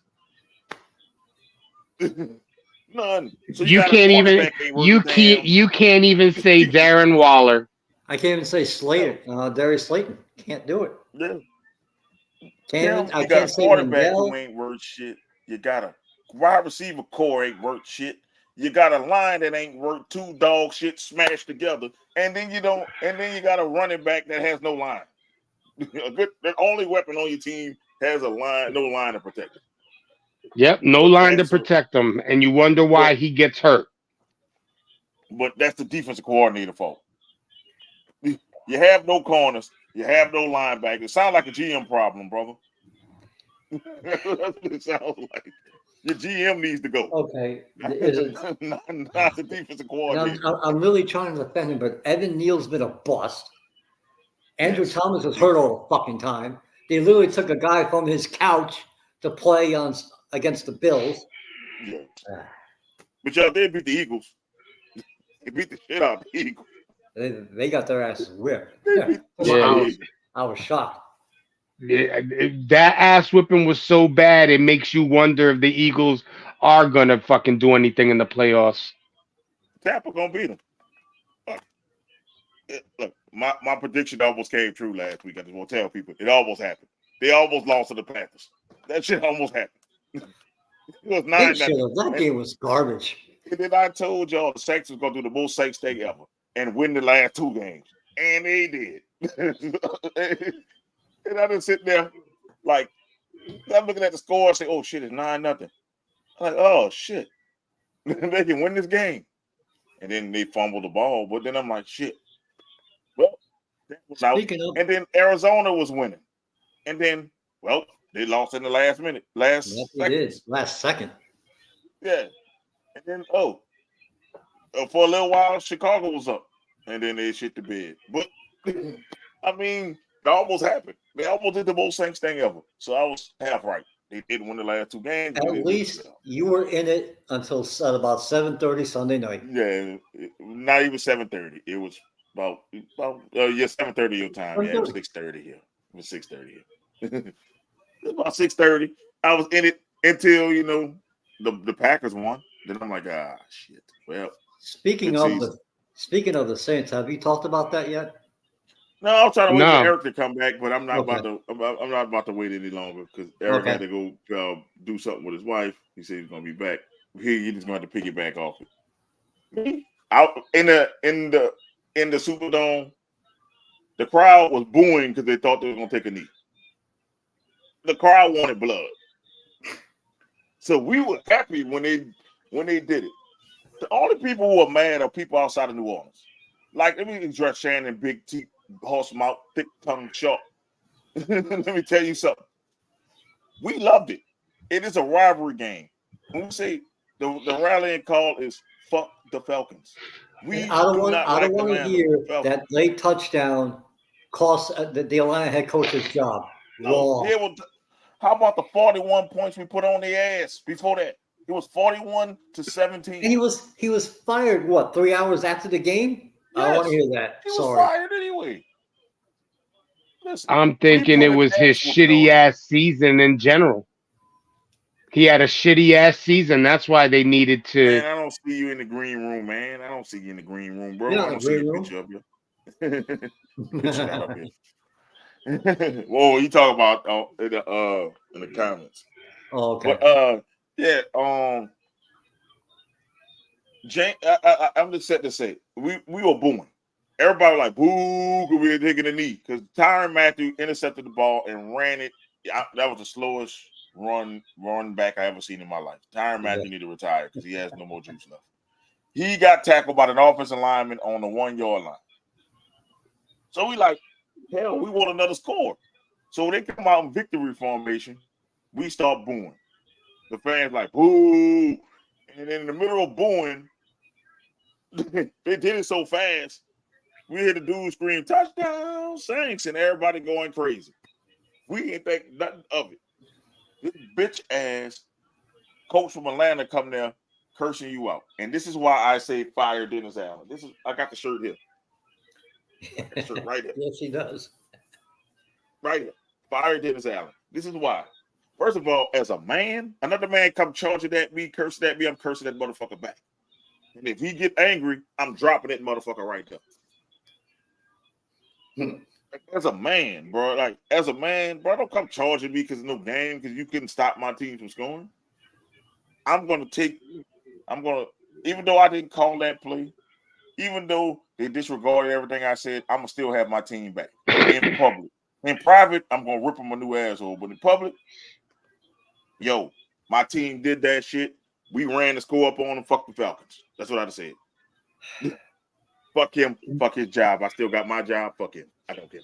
I mean, I could understand if it was like on the 10-yard line. Then okay, we're gonna take it. We'll take a knee or whatever.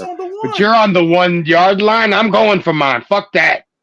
I'm going for mine. The team wanted to get Jamal Williams because they underutilized Jamal Williams the whole year. They wanted to get Jamal Williams a touchdown. He was a touchdown leader last year. This year he didn't score a touchdown. So they said we're gonna get Jamal a touchdown. Fuck it. That's how much they respect Dennis Allen. Like, fuck you. We gonna do what we want. I said this on Sunday during the chat. I don't have a problem with it. Nobody has a problem with it but talking heads. And Dennis Allen looks weak as fuck. Oh, I apologize to the Atlanta But that part. Yeah, that's weak. Dog, this is football, man. Fuck your feelings. I'm trying to score 60 on you every game. Like, dude.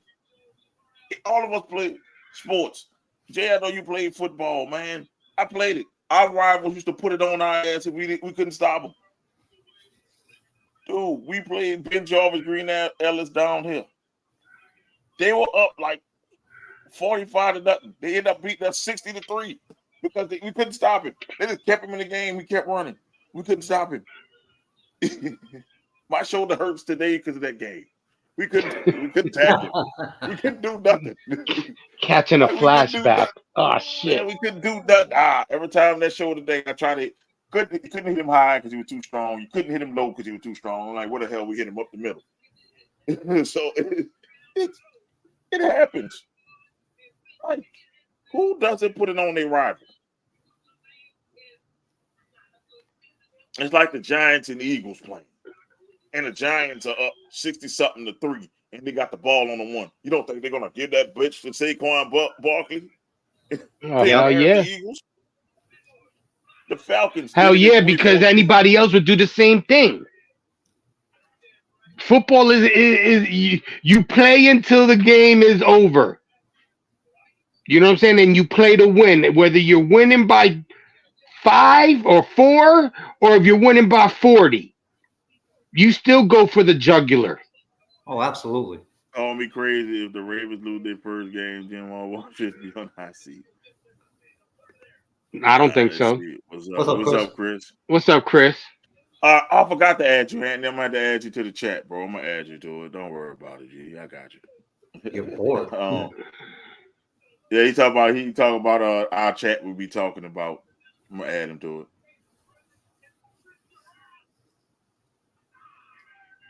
The flex beer. Damn. Yeah. Look, them cheap motherfuckers, them damn offensive linemen used to be in 4-point stances. Time out. What is flex beer? You watch Remember the Titans?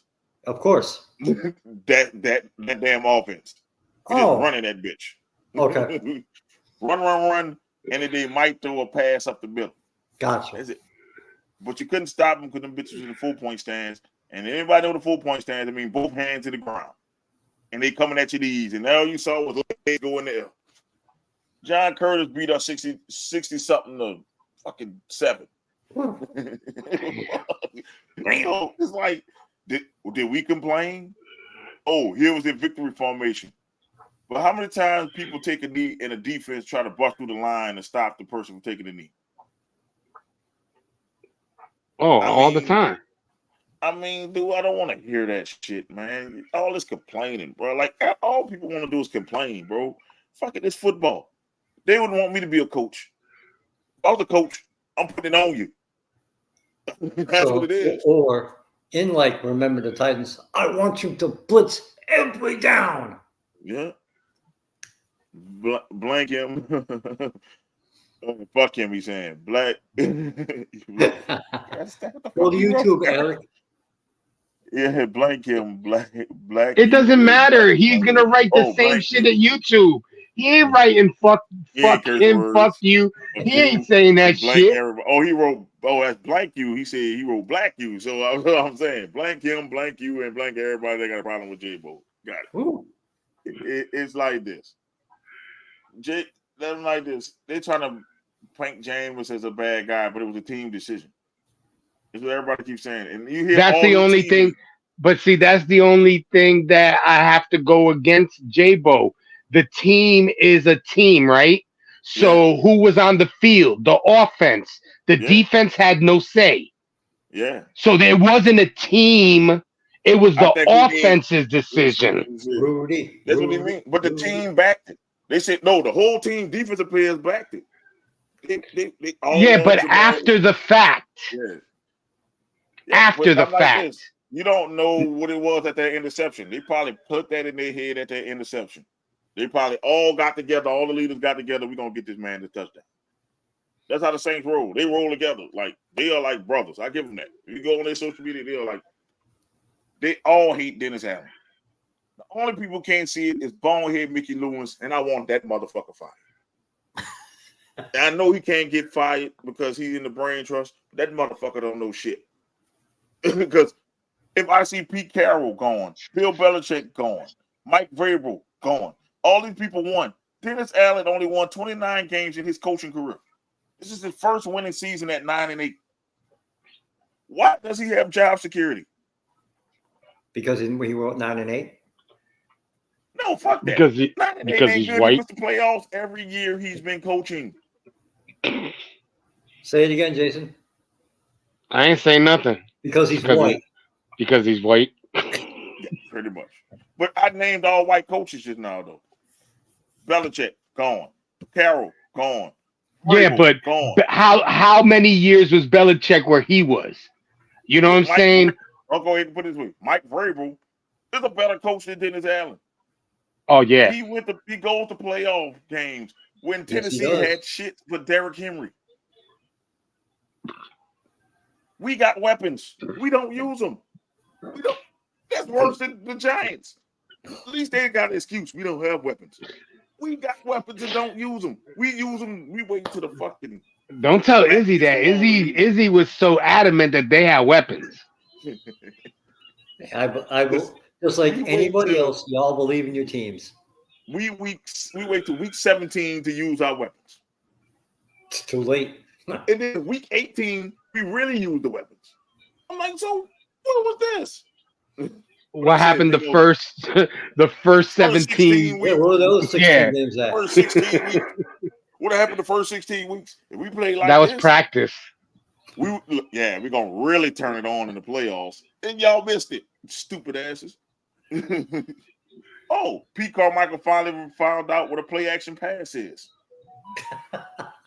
But then if you think about it, you're gonna have Baker coming back, so the Bucks are gonna be a little bit harder to beat next year. If the Falcons get a quarterback, that's gonna be another team that's gonna be hard to beat for you guys next year. Only if Mike Williams. I believe in my team, but I'm not talking crazy. Listen. I'm being real. We smashed the Bucks. I don't want nobody to talk about the score. That was a late score they scored. We smashed them. Like they said, you know what? We lined up, we taking this shit serious, and we smashed their ass. So nobody worrying about Baker Mayfield. Nobody worrying about that damn Bucks team. Because we smashed them. We smashed the Falcons. Ain't nobody gives a fuck about the Panthers. Once again, we can win the division again, but it's gonna be harder next year because we got a hard ass schedule.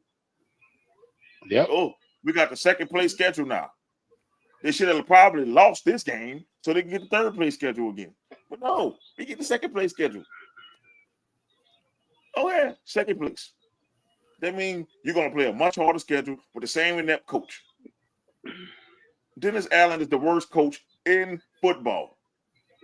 The worst offensive coordinator. He's also on the Saints. Now they're talking about getting Chucky John Gruden. So we're gonna have a racist. We're gonna have a fucking allegedly. We're gonna have a dumbass, and then motherfucker. That's what we. Yo, when I saw that they were gonna bring Chucky in, I was like, oh, Mo's about to have a heart attack. They're gonna bring in. I'd rather him. At least I know he can win a fucking Super Bowl.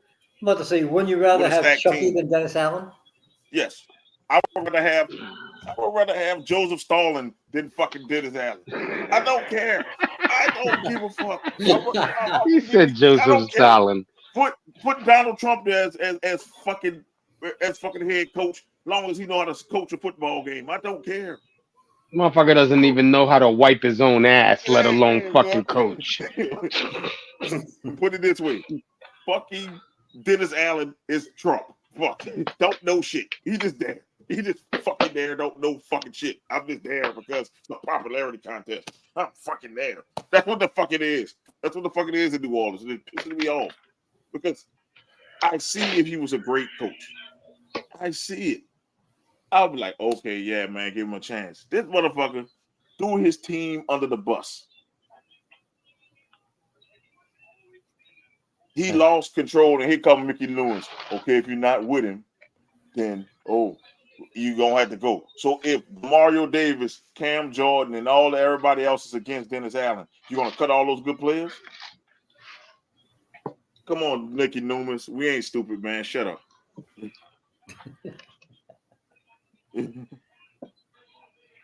What's up, Ryan, man? What's good? Mo, guess what? Tampa won the South. He won it by default, man. We got the same record. And you know what happened to Baker? We crunched his ass. That's why they were struggling with the damn Panthers. They won the South by default because they had a better conference record than us. Not because they won more games in the South than us. They had a better conference record. They beat one more team better than us. So if I'm with our damn division. If I'm Tampa, I'd be concerned. You should have blown out Carolina. Yeah, Carolina almost won. And if Carolina would have won, then it'd have been me watching the Saints on Monday Night Football, play the Eagles, and watching Dennis Allen be clueless in the playoffs. He clueless all around. Yeah, he's clueless and spineless, as Ryan's saying. Yeah, Saints play the Chiefs, lost. Eagles, that's a problem. That's a win. We could win against the Eagles because they tripping now. The Cowboys lost. I'm sorry. With Dennis Allen, I'm not confident. We play the Broncos as well because Sean Payton is coming back to the Superdome. He is spineless. I'm sorry. We couldn't get it done with a weak schedule this year. It's obvious Dennis Allen is spineless. He's spineless. Not as a man.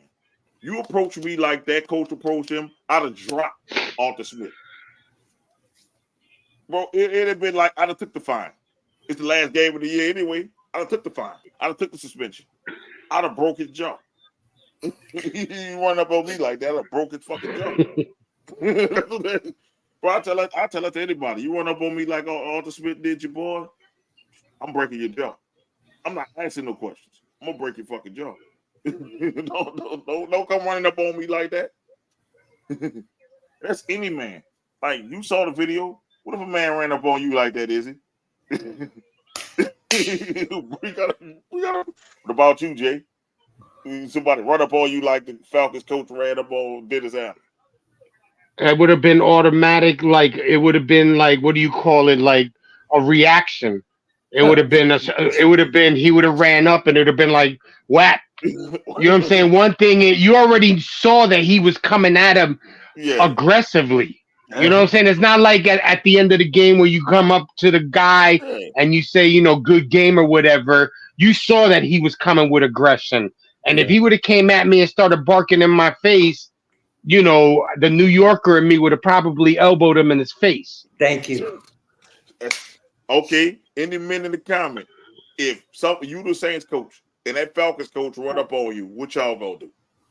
I just want to make sure I'm not crazy. Just men in general. If another guy is coming at me, I'm gonna assume the position, if you will. I'm gonna assume you trying to attack me. You gonna catch this left, right. It's gonna be like what Chris Childs did Kobe. quick.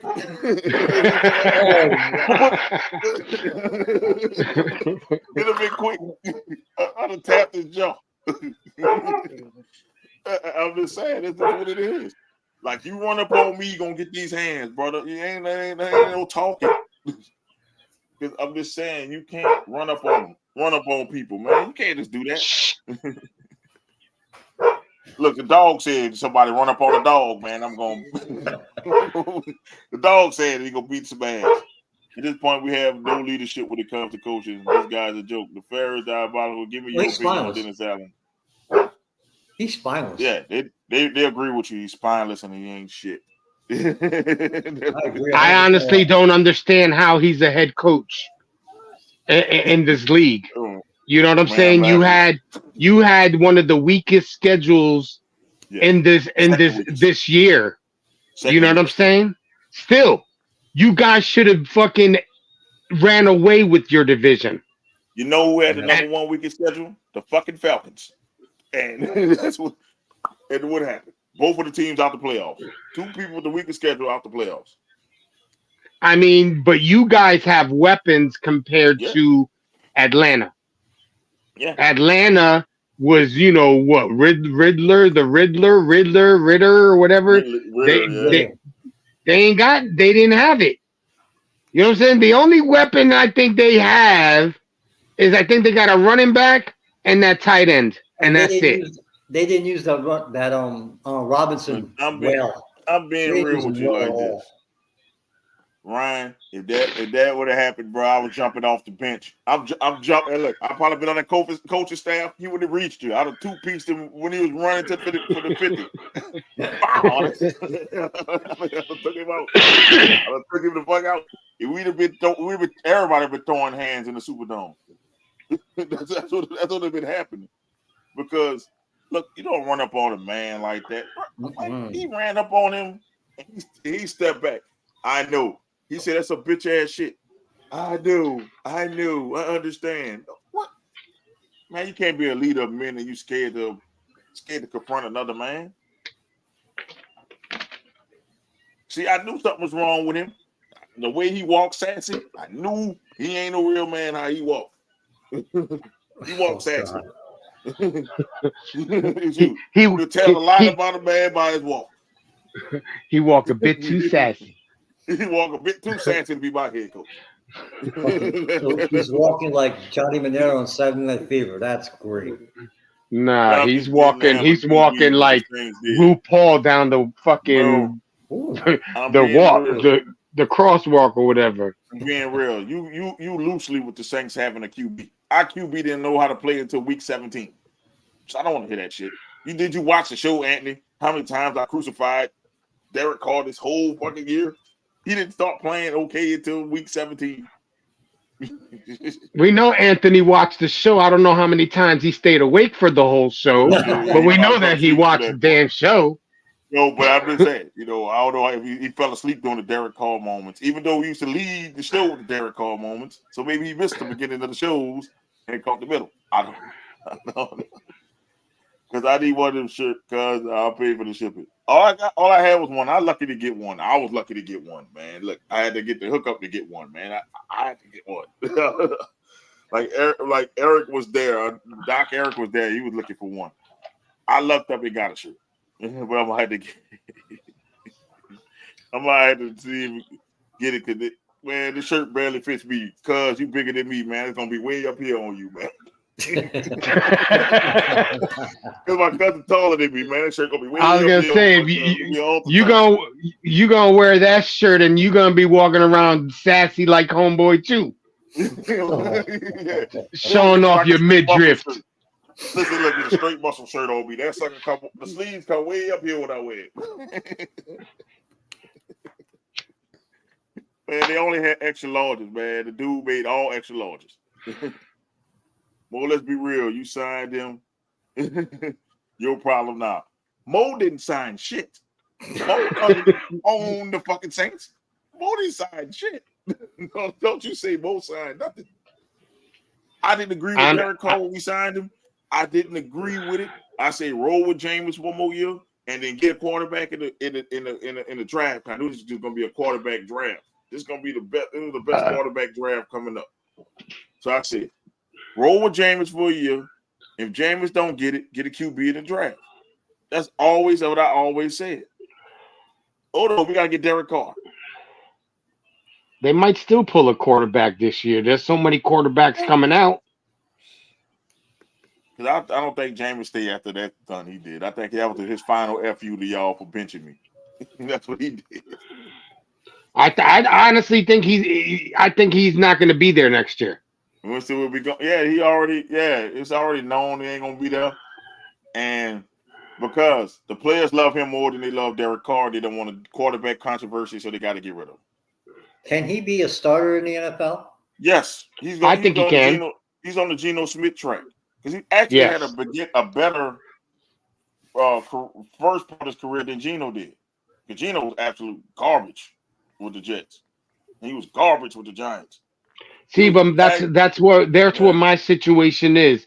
When you draft these guys from college, it's rare to have somebody that's ready to start in the NFL. They need that time to get their timing right, to learn their players. Don't look, CJ Stroud, that is a diamond in the rough. Pat Mahomes, that's another one that came in. Yeah, but Pat Mahomes sat a year. Yeah, they didn't have to set. Yeah, I'm talking about like first year playing. Like nobody expect that from Pat Mahomes. Like I mean, like you're not gonna come in like gangbusters like that. You know, Justin Herbert came in like gangbusters. It's just like he can't stay healthy. Those are rare. Same with Burrow. You know, Burrow, but Burrow got hurt his first year. So we didn't see Burrow till his second year really play. And then this year he fucked up and got hurt again. So you know what I'm saying? Stop saying, Joe Burrow's better than Lamar Jackson right now. I'm like, Joe Burrow been hurt more than Lamar Jackson so far in the career. If Lamar Jackson had the same weapons that Joe Burrow had, the Ravens would be fucking unstoppable. They'd be undefeated.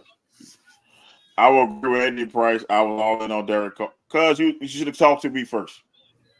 Derek Carr is nothing but upgraded Andy Dalton. Yes. Yes, he's just a slightly better Andy Dalton. Show me where he's not Andy Dalton. Our offense was the exact same as last year. Garbage. He had garbage time. Oh, they're great in garbage time. Andy Dalton is a great garbage time QB. When it's garbage time, he'll get you 300 yards. That don't matter. Who that sound like? Derek Carr had 300 yards. Yes. Half of that is playing prevent defense. And we're down 20. Like, come on, man. Like garbage time Kurt is better than garbage time Carr.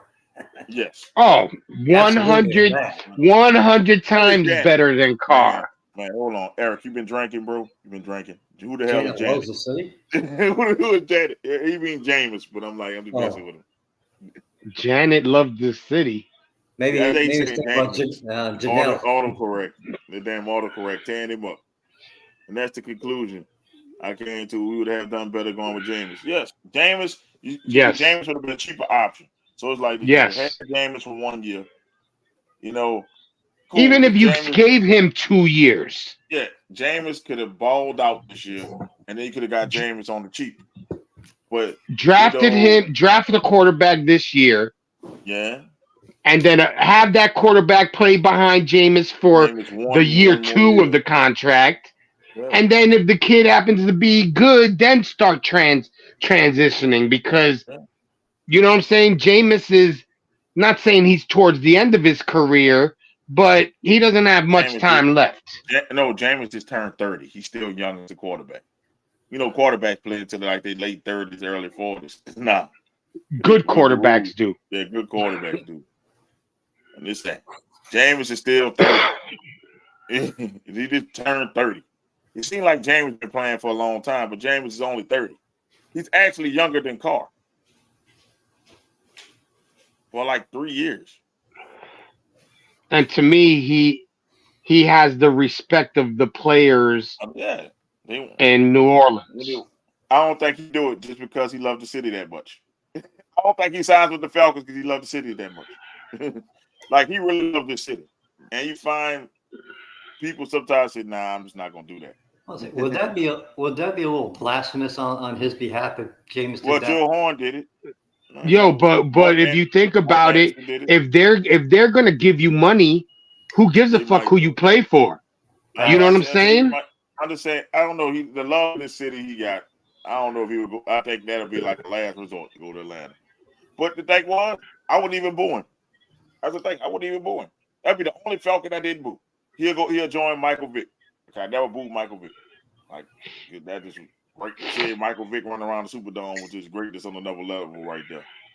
I never booed Vick. I didn't want him to win, but I never booed Vick. I would never boo Jameis Winston because I see how dirty he was. I booed Vic. I didn't boo him. I did after that controversy with the dogs. You know, I'm talking about, before that, when he was with the Falcons, I didn't never boo him for that. Then, man did his time, so I'm like, I'm not going to boo you because you did your time. It ain't like you got away with it like Brett Favre. He ain't Brett Favre. He didn't get away with it. Nah, so he's too dark to get away with it. I knew you was going with that. It's true. I'm sorry, it's true. When it's blasphemous, you could see it. You know what I'm saying? You could see it. Look what Brett Favre did, and he's still sitting at home. Yeah, the money we could have saved. Yep. Honestly, I knew something would happen when Mr. B passed, and when Mr. Benson passed, because his wife is completely clueless on football matters. She's a nice lady. She's a super nice lady, but she don't know shit about football. And the people she's surrounded with herself with don't know shit about football. That's sad. Crumbling. She knows she's a very nice lady, and she's gonna always keep the team in New Orleans. That's how she set it up. But the people around her are idiots. Like Mickey Lewis is a fucking idiot. He's not even the one responsible for the cap situation. He's the one responsible for the cap situation, but he's not the one responsible for getting us out of cap hell. The Panthers are trying to get that person. It's a black guy. I forgot his name. Kyrie, I think it is his name. And it's a black guy who gets him out of cap hell every year. And the Panthers trying to get him. And then I think the Falcons trying to get Jeff Allen. That's the other guy who find out giant diamonds in the rough. So they're trying to dismantle our front office and just leave Mickey Loomis' clueless ass up there. Fuck him, fuck Dennis Allen, and still fuck Derek Carr. I don't fucking like that dude. I can't stand fucking Derek Carr. If they let go of Jameis Winston, what are they gonna do for a backup? It's gonna be Jake Haener, another person with the one who took the sassy pictures. The one who did steroids and had to miss 6 games. Yeah, our third string quarterback was taking steroids. Oh my God. And if ESPN NFL reported in advance talks to give league equity stake in the network. What? Dang. What? The ESPN? Man.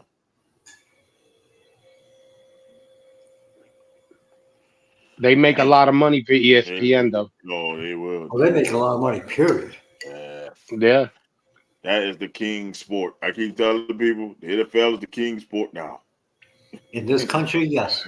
Yes, in this country, it's the king sport. In this country, yes. And it's starting to grow globally. So you better watch that shit. They might overtake soccer one day. If they don't. As we said, Jacksonville will be going to London. It's just a matter of time. Who cares? Thanks a lot. As long as they take AEW with it, I don't give a fuck. That's the consolation prize. You moving to England, take AEW with you. Who fucking cares? Fuck Daly's Place. I'm just saying, think about this. People talk about victory formation. That's why people are so mad. I said, if I'm you my coach, right, Jay? And you told me to do victory formation. and if I line up in a regular formation, what are you gonna do? Call timeout Yes, and sub my ass out. and be like, "What the fuck are you doing?" Didn't I tell you to go into victory formation? Sit your Or, ass down, but Derek Carr, come back in. I'm a different type of. I would be a different type of coach, though. I'm talking about I might have just told you go out there and score a touchdown. Yeah, I don't give a fuck. Now the thing is, he's a bitch. So Dennis Allen's a bitch. So you know what Dennis Allen did if Jameis would have lined up in a power eye, timeout, sit Jameis down, set Williams down, and got Carr in there to go to victory formation. And you know Carr, yes, bro, yes, boss, gonna take a knee. I think, or you sit down, you sit Jameis down, you bring in Taysom Hill, and he would have did the kneel down. Yeah, it'd have been somebody else. So it wouldn't. That's why I try to tell people, say they had to do a victory formation to fool the coach.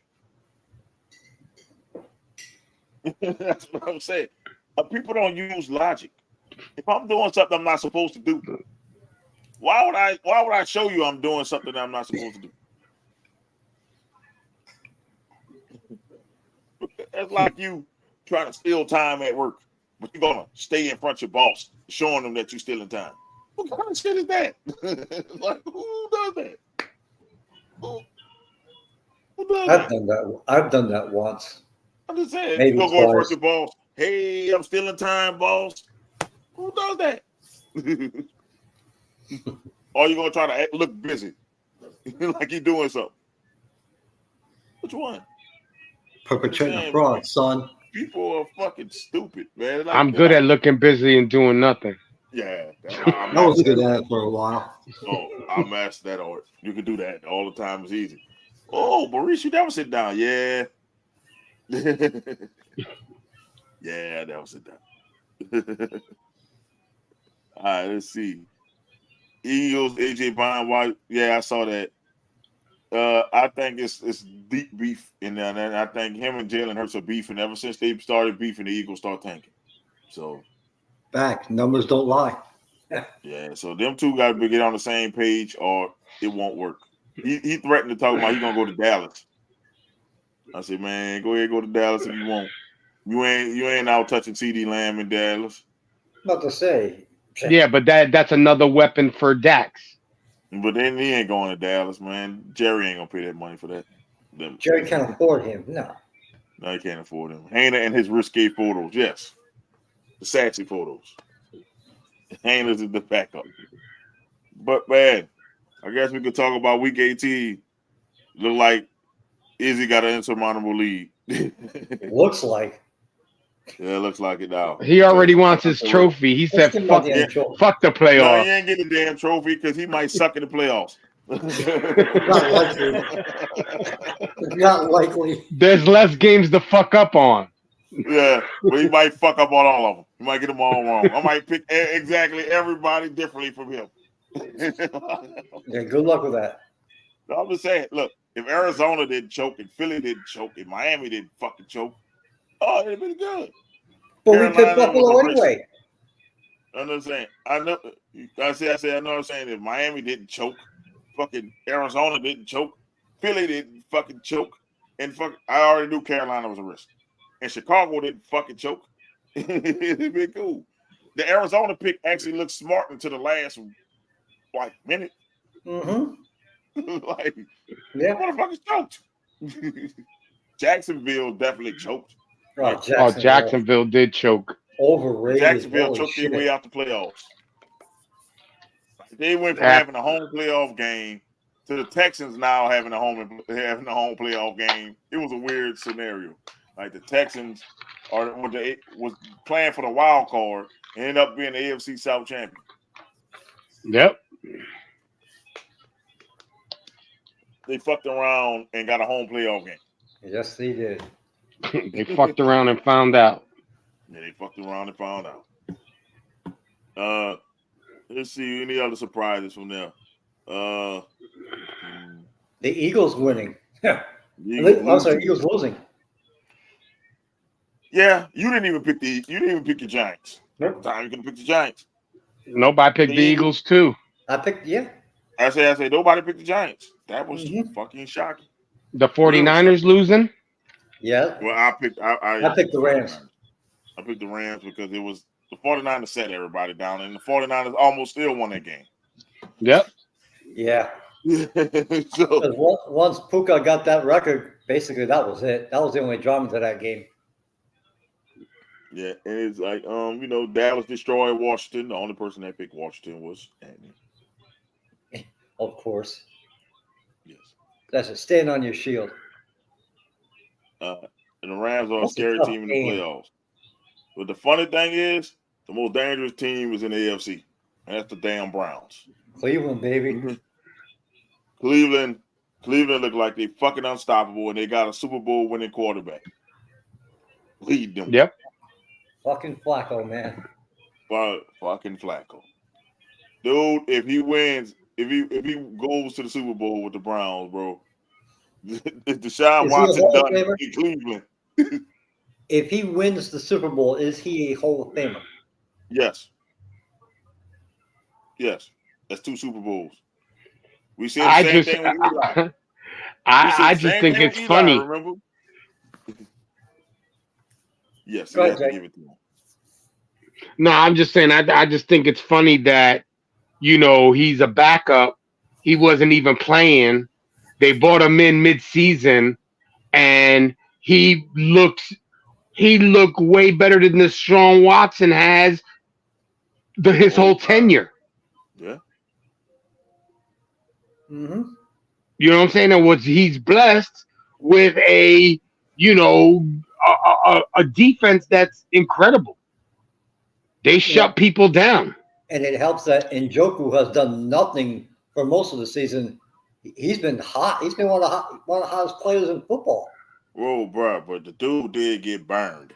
He played with he had to get over that, man. The dude burnt his face. Njoku burnt his face. Like, dude, you gotta get some credit for playing football while you having 3rd-degree burns on your face. Yeah. 3rd-degree burns on your face. But literally, since he started, he's played well the last 2 months. Yeah. So man, it's like that's a scary team, and that's the only team I can see beating Baltimore because of familiarity. Yes. Mm-hmm. Hey, on duty now, but we are tuned into y'all Sunday minutes. Hey, Pops. Whoa, the Ferris. What's up, Pops? Hey, Pops. What's up, Pops? Yeah, I'm just saying, like, they could be scary, and the Rams could be a scary team too, but depending, who do they play this week? They play Detroit. They can beat Detroit. They can beat Detroit. They can beat Detroit. Matt Stafford going back in the house he built. Nah. I mean, they could beat Detroit, dude. Like Detroit could be beaten. I think I'm a stick with the lines on that one. We know we got your pick. We didn't do that for. We didn't do it yet. We did that. You did that fucking pick. We know your fucking pick now. I mean, I'm looking at all the playoff games. It sucks. No surprises. Listen, I got one hater pick this week. Understand the fucking Texans. It sucks that they got to play the Browns. Mm-hmm. It sucks that they got to play the fucking Browns. Fucking Dolphins, Chiefs, too. They lucked up with that weather. That's all I can say. The Chiefs fucking lucked up with that fucking weather. Supposed to be -4. Yeah. On Saturday. Anywhere from -2 to -7. So yes. Yes. I still can't believe the Steelers snuck into the playoffs. Good for them. Listen, it holds him in Pittsburgh. You know what I'm saying? They thought he wasn't going to have a winning season, and he's in the playoffs. Did he get in with 9 or 10 wins? I think it was 9. No, 10. I think it was 10. Once again, that coach is great. Mike Tomlin is great. What sucks about it is that he doesn't have a legitimate quarterback. No. And They went 10-7. But you're also now one of your big stars. TJ Watt done. He's done. Yeah, he's done. So that's gonna hurt them. This game is that he's not going to be on that defense. Nope. Can we say the AFC North was the best division in football? All of them had winning records. Mm-hmm. The Bengals missed it by one game. Yes. It was 9-8. They had 13-4, 11-6, 10-7, and 9-8. That's the best division in football. But when I'm looking at, it's the best division in football. The Saints division was the worst division in football. And it was the easier division. Yeah. Well, actually, the worst division in football was the NFC North by record. Nah, it's still us. No, but they got 2 in the playoffs. Yeah, it's still us. They snuck one in. That's crazy. Yeah. Like they had enough 9-8 teams in the league. I tell you, most of the league is mediocre. You know, like seriously. But man, I guess we can get into it. I don't know if Doc will make it back. I was trying to wait on him, but I guess we can get into it. The wild card round. Dun dun dun. The playoffs are here. Yeah. Yeah, about time. We got to the playoffs. This is the real deal here, man. We're doing the real deal. Eric, there's no turning back now. Eric, you got till Saturday, pal. Yeah, Eric. Yeah, Saturday. Okay, That's we got right. the Browns versus the Texans. Tough game for the Texans. And the Texans are at home. And it don't matter. I'm sorry, CJ. Your Cinderella season is over with, bro. I'm going Cleveland. And I don't think it's close. Ooh. Think it's gonna be. They're gonna get rolled. That defense is nasty. If you slow down Nico Collins, you're gonna win the game. And yes, Cleveland is gonna win this game. And it's like this. If they had Tank Dell, it'd have been different. Yeah, they're gonna get blown out. I'm sorry. Pop, we not on the Lions game. We say Cleveland. We say the Lions win. They ain't on the Lions game.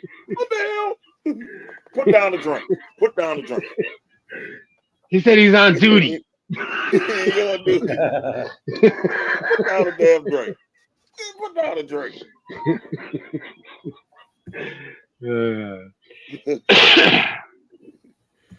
All right, who you got, Ada? Who you got? I'm going with the Texans. Oh, all right. If Pop says he got the Browns. Oh, Anthony, wake up, bro. Wake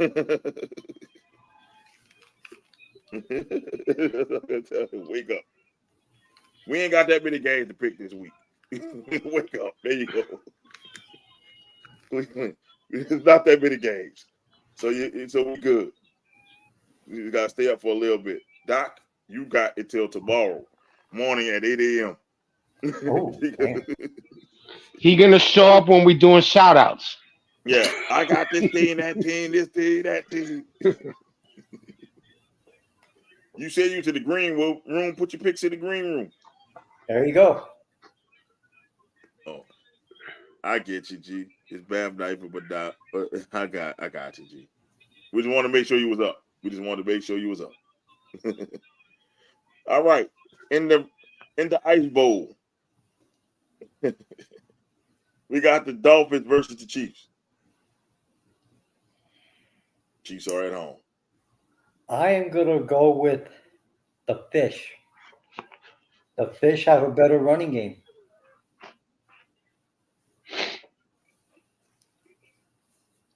This is my hater pick of the week. I'm going with the Fish as well. Oh, okay. But that look like it makes 3 of us because I can't trust those fucking wide receivers. I can't trust them. I can't trust wide receivers, and it's going to be freezing. So it's going to be hard to catch the damn ball already. Man, look, I normally don't go against Pat Mahomes, bro. You know that's my thing. But I'm going against him this time. I think Tyreek Hill gets his revenge. Oh, absolutely. He'll catch at least one bomb. Yeah, so I got the Miami winning that game. Dude, I don't even think that's an upset alert, bro. I think it's not that big of an upset. Pops, who you got? You just was on here. Who you got? We know you got the Lions.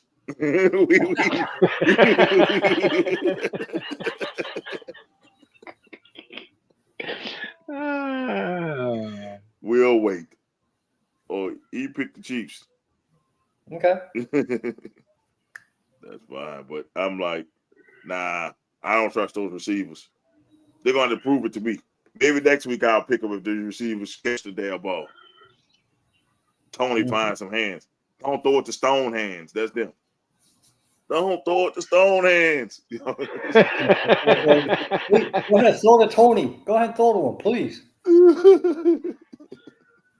Okay, we got the Bills and the Steelers on Sunday. Ooh, the snow game, baby. Yeah, they're about to get. So they're supposed to get over a foot tomorrow. Okay, your governor has told the Bills fans don't go to the game. Come on. The fuck they're gonna be in that bitch. They're gonna be jumping off tables. There's gonna be so many snowballs being thrown at the motherfucking Steelers that ain't even funny. So who y'all going with? Steelers, Bills. Bills, because they'll be more able to run the football with Cook and Allen as a runner. Hater. I'm going with the Bills because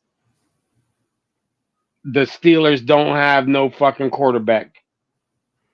Do you realize T.J. Watt is not playing for Pittsburgh either?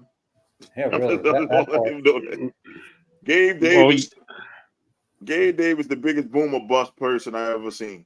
Either he's gonna go off or he's gonna give you shit. I don't think their offense depends on Gabe Davis that much, and that's why I'm going with Buffalo. T.J. Watt this game, I might give Pittsburgh a chance. Bob says the Bills. I just think Buffalo, it's time. Now or never for Buffalo. Yes, never. That part. Blow it up if it don't work. Okay, we got Packers, Cowboys. Boys. That might be the blow of the weekend, honestly.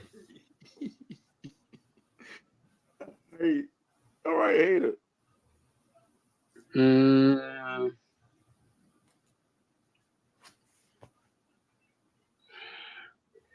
This is the game that was up in the air for me. But I think I'm gonna have to go with the Cowboys. It's the smarter choice. Why up in the air? Because Green Bay's been playing solid the last couple of weeks. You know what I'm saying? And honestly, if you could run the ball against Dallas, you could win that game. Yeah, but you're asking to put your faith in Aaron Jones? I don't know about that. I mean, he's nice. I'm like this. Well, Green Bay been hot as fish grease lately. Jordan Love looking like that was the right pick to go, to move on from Aaron Rodgers. I fucking hate Dallas. And that's the reason why I'm gonna fucking pick Dallas. I ain't fucking stupid. I'm not about to pick Green Bay. Fuck out of here. It took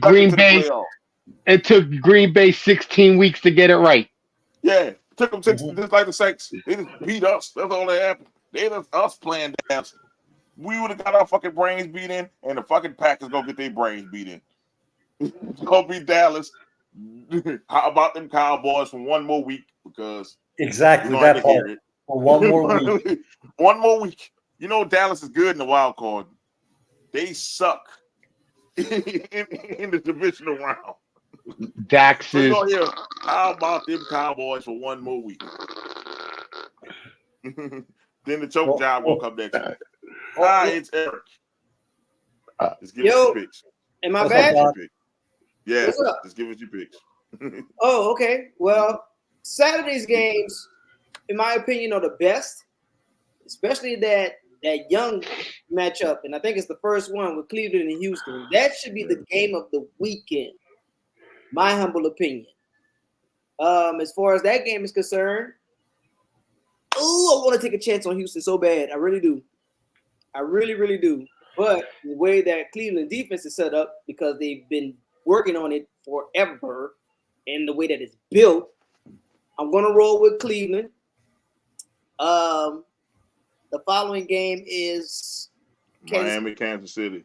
Kansas City, Miami, and that game is in Arrowhead.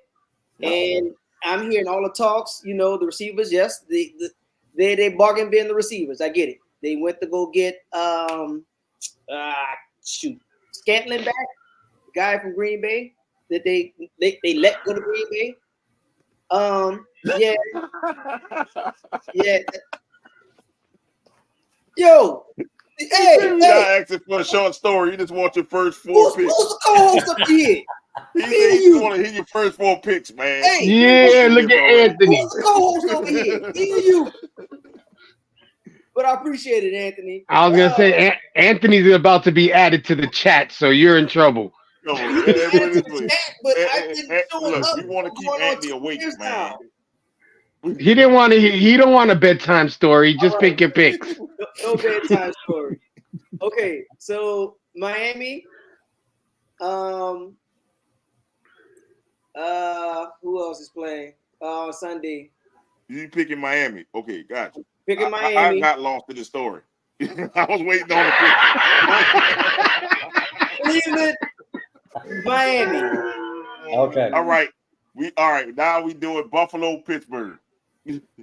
Buffalo. And then the game we just finished picking is Dallas, Green Bay. Then you'll be caught. Shoot. You know you want Green Bay. I'm gonna go ahead. Clutch Packers. I'm gonna go ahead and pick the boys. All right, Dallas. Okay, now we up to speed now. Yeah, there we go. All right. Now you can come with your stories when we about to do the pick now. Y'all all get the, you know what? Look, we all did our short story already. Why we did the pick? Wait, nope. I ain't telling no story. Y'all got it. Tell your story. Tell your story now. Nope. Pops, we know you picked the Lions, Pops. You know you picked the Lions, Pops. Bro, I'm about to go to the Lions game just because of that, man. Rams versus Lions. Pops, we know you gonna pick the Lions. Pops been screaming Lions since before we started doing the Lions game. I got the Lions. Yo, he wanted to make sure he got his pick in. Shit. He said, shit, Eric. Got Y'all take. Yep. That's what he was.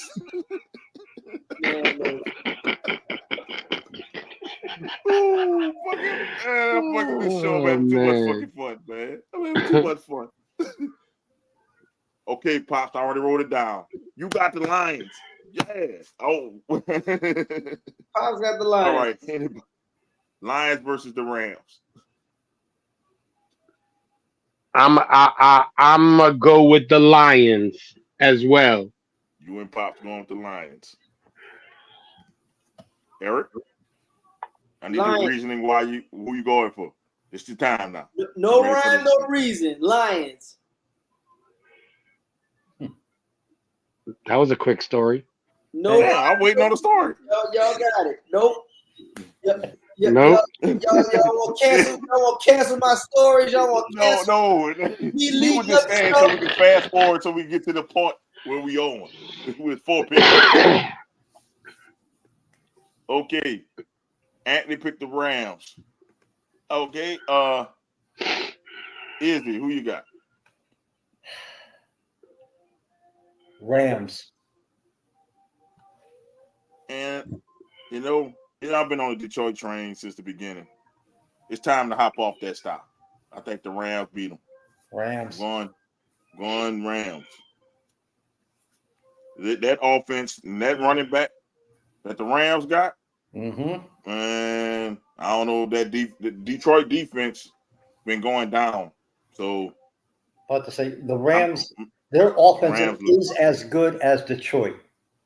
Yeah, and they got Matt Stafford. He wanted his revenge too. What a better way to say fuck you? This game. But revenge week. Well, it was the Rams on golf. So I think golf comes out for the revenge factor. They both have reasons for revenge. Exactly. They do. But golf I can say, that was almost an even trade. Like real talk. That was almost an even trade. It is. It's dead even. This is the proof. Except for it's not dead even because the Rams got a Super Bowl. Rams got a Super Bowl. Dead even. It ain't dead even. No, it's close, but it ain't dead even. And the last game of the day, Detroit got a pat. The Eagles versus the Buccaneers. This is the game that I'm scratching my fucking head on. We don't know which team coming out for either squad. We don't know which team we getting. Is it gonna be good Baker or bad Baker? Is it gonna be good Jalen or bad Jalen? We don't fucking know. They need to take that game out of Monday night. That should not be a Monday night game. That might be the worst game of the fucking playoffs. Yeah, they should have put that one on Sunday afternoon or something like that. Absolutely. Lord, I'm surprised they didn't put Dallas Green Bay on the fucking Monday Night Football because Dallas will bring a lot more viewers than this fucking trash can game. The Chiefs and the Fish would have been a good Monday night game. That too. You can pick any one of these games besides this one. This is the worst game. This one. This game sucks. It does. Like, suck. I don't know who the fucking pick. It's all we got. So, how do you feel? You said Tampa Bay. AJ is going to throw the water jug on the sideline. Pop says Lions. I mean Eagles. I was like, you already picked the Lions. Every time I see his name, I'll be thinking Lions. I think he's gonna say Lions. Lions. The Lions not playing this game, Pop. But the Lions. Hold on. Let me go to my tracker here because while he's doing his tracker, I'm gonna say Philly close. I'm talking 3-4 points. Close. Bro, I'm laughing at Izzy talking about why he goes to his tracker. Let me make my make your pick. Yeah, Philly close. Philly in a close game. We can't have a tie, can we? No, it's the playoffs. You got to keep going. This might be the first quadruple overtime game. Oh God, no! Not that I'll be watching the game to begin with. The misery that never ends. You know what? It's time for me to take a risk. Risk it all. All in on the Buccaneers.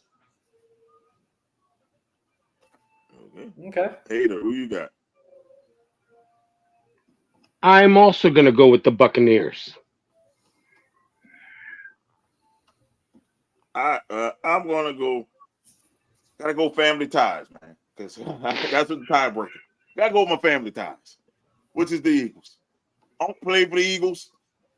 Fuck Baker Mayfield because they knocked my Saints out the playoffs, and I just have to have different reasons because I don't fucking know. I don't know who coming up. The Eagles technically got a better quarterback. The Eagles technically got a better line. They supposedly have better receivers that they don't use. Allegedly. They just lost to the Giants, so maybe they just sleepwalk until they get to the fucking playoffs. So they lost to a team with no weapons. So maybe that woke them up. I don't know. Apparently the Giants had enough weapons to beat the Eagles. Yeah. So I think they're pissed off about that. I have a quick question. If the Eagles lose this game, does the head coach lose his job? Yep. I think Sirianni would be a goner. Okay. They're already talking about it. Yep. This dude in year, 2 or 3? Yep. They're already talking about it. I think it's year 3. I think it's year 2. Okay. No, it's 3. It's 3. Okay, well, I mean that's normal because that's the usual deal. You get 3 years. If it don't work, you out the door. That boy said, I'm not going to the Chiefs game. I'm not dying in the stands. You go to the Buffalo game, you're going to get hypothermia. If you go to the Buffalo game, that's going to actually be colder. Yes, you will. Nah, when it snows, it doesn't get that cold. You know what I'm saying? When it snows, it's usually, in the 30s. You're going to the Kansas City game, which is going to be -4, and you think you're not moving around sitting in the stands. I agree with Anthony. I wouldn't go to no -4 game. Fuck that. I need battery operated everything. Underwear, socks, a jacket, a hat. Yeah, I need nah. Listen, nah. I've been to cold ass games. No, thank you. I'm like this. It's gonna be probably colder in Buffalo though. With all this, I know it don't be as cold, but I think it's gonna be colder in Buffalo. Ain't it gonna be like -10 or some shit like that in Buffalo? That game's gonna be so fun to watch. Shit. The bad weather's coming. The bad weather's coming everywhere. I think here. So it's gonna be like it's 20. Where is it? 20 degrees right now? No, it's gonna be. Oh, I was gonna say shit. By the time Sunday hit, it's gonna be 20 degrees here, which is ridiculous. So I know it's gonna be ridiculous up there, and it's gonna be a freezing 50 degrees in Miami, Florida. A freezing 50 degrees. Yo, they will, as I said before, they will declare a state of emergency. They're gonna tell the homeless get the hell into a shelter and etc. etc. Get out of this weather. Don't for 50 degrees, man. You ain't staying down here. Yo, 50 degrees is bikini weather up here. Facts. Facts. I bet you can have that. Shit. I mean, I'd be dealing with 13 and 12 degrees up here. I'll do 50 with no problem, with a smile on my face. It's 50 degrees out here now. It's 50 degrees here now, and the temperatures continue to drop. It's going to be the low 30s by morning time, but it's dropping like hell now. It was just hot. It just was like 70 degrees. See, that's why people get sick in New Orleans. New Orleans weather is the most bipolar weather I've ever seen. You don't know how to go out dressed. Sometimes I go hoodies, shorts, and flip flops. That's how you got to go out. Well, you got to go out. You don't know when it's going to be super hot, super cold. you don't we're know. going to go through all the seasons in one day. In one day. Usually dress for such occasions. They wear the flip flops for if it is hot. They got their shorts because, hey, look, I don't need to have all my legs. I don't need my entire leg covered. They have a whole heavy top on, and then they'll have their hat on regardless. So it's all weather, like all weather dress down here. Dude, I have 14 inches of snow the other day, and you're getting more. But at least you know what I'm saying. I'm just saying, at least you know how to prepare. It was just 75 degrees today. It is 50 and dropping. Like it was like it was hot outside. I went outside, shirt, shorts, was hot as hell earlier. Now it's getting cold outside. Nah. I would rather know it's cold so I can dress up than to not know. Then you go out there in shorts and you freezing. I already looked at the forecast. The forecast has said, hey, it's going to rain at some point in the morning, but it rained while we were just waking up. So I'm like, okay, cool. The rain came, and then it wasn't hot, but it was warm.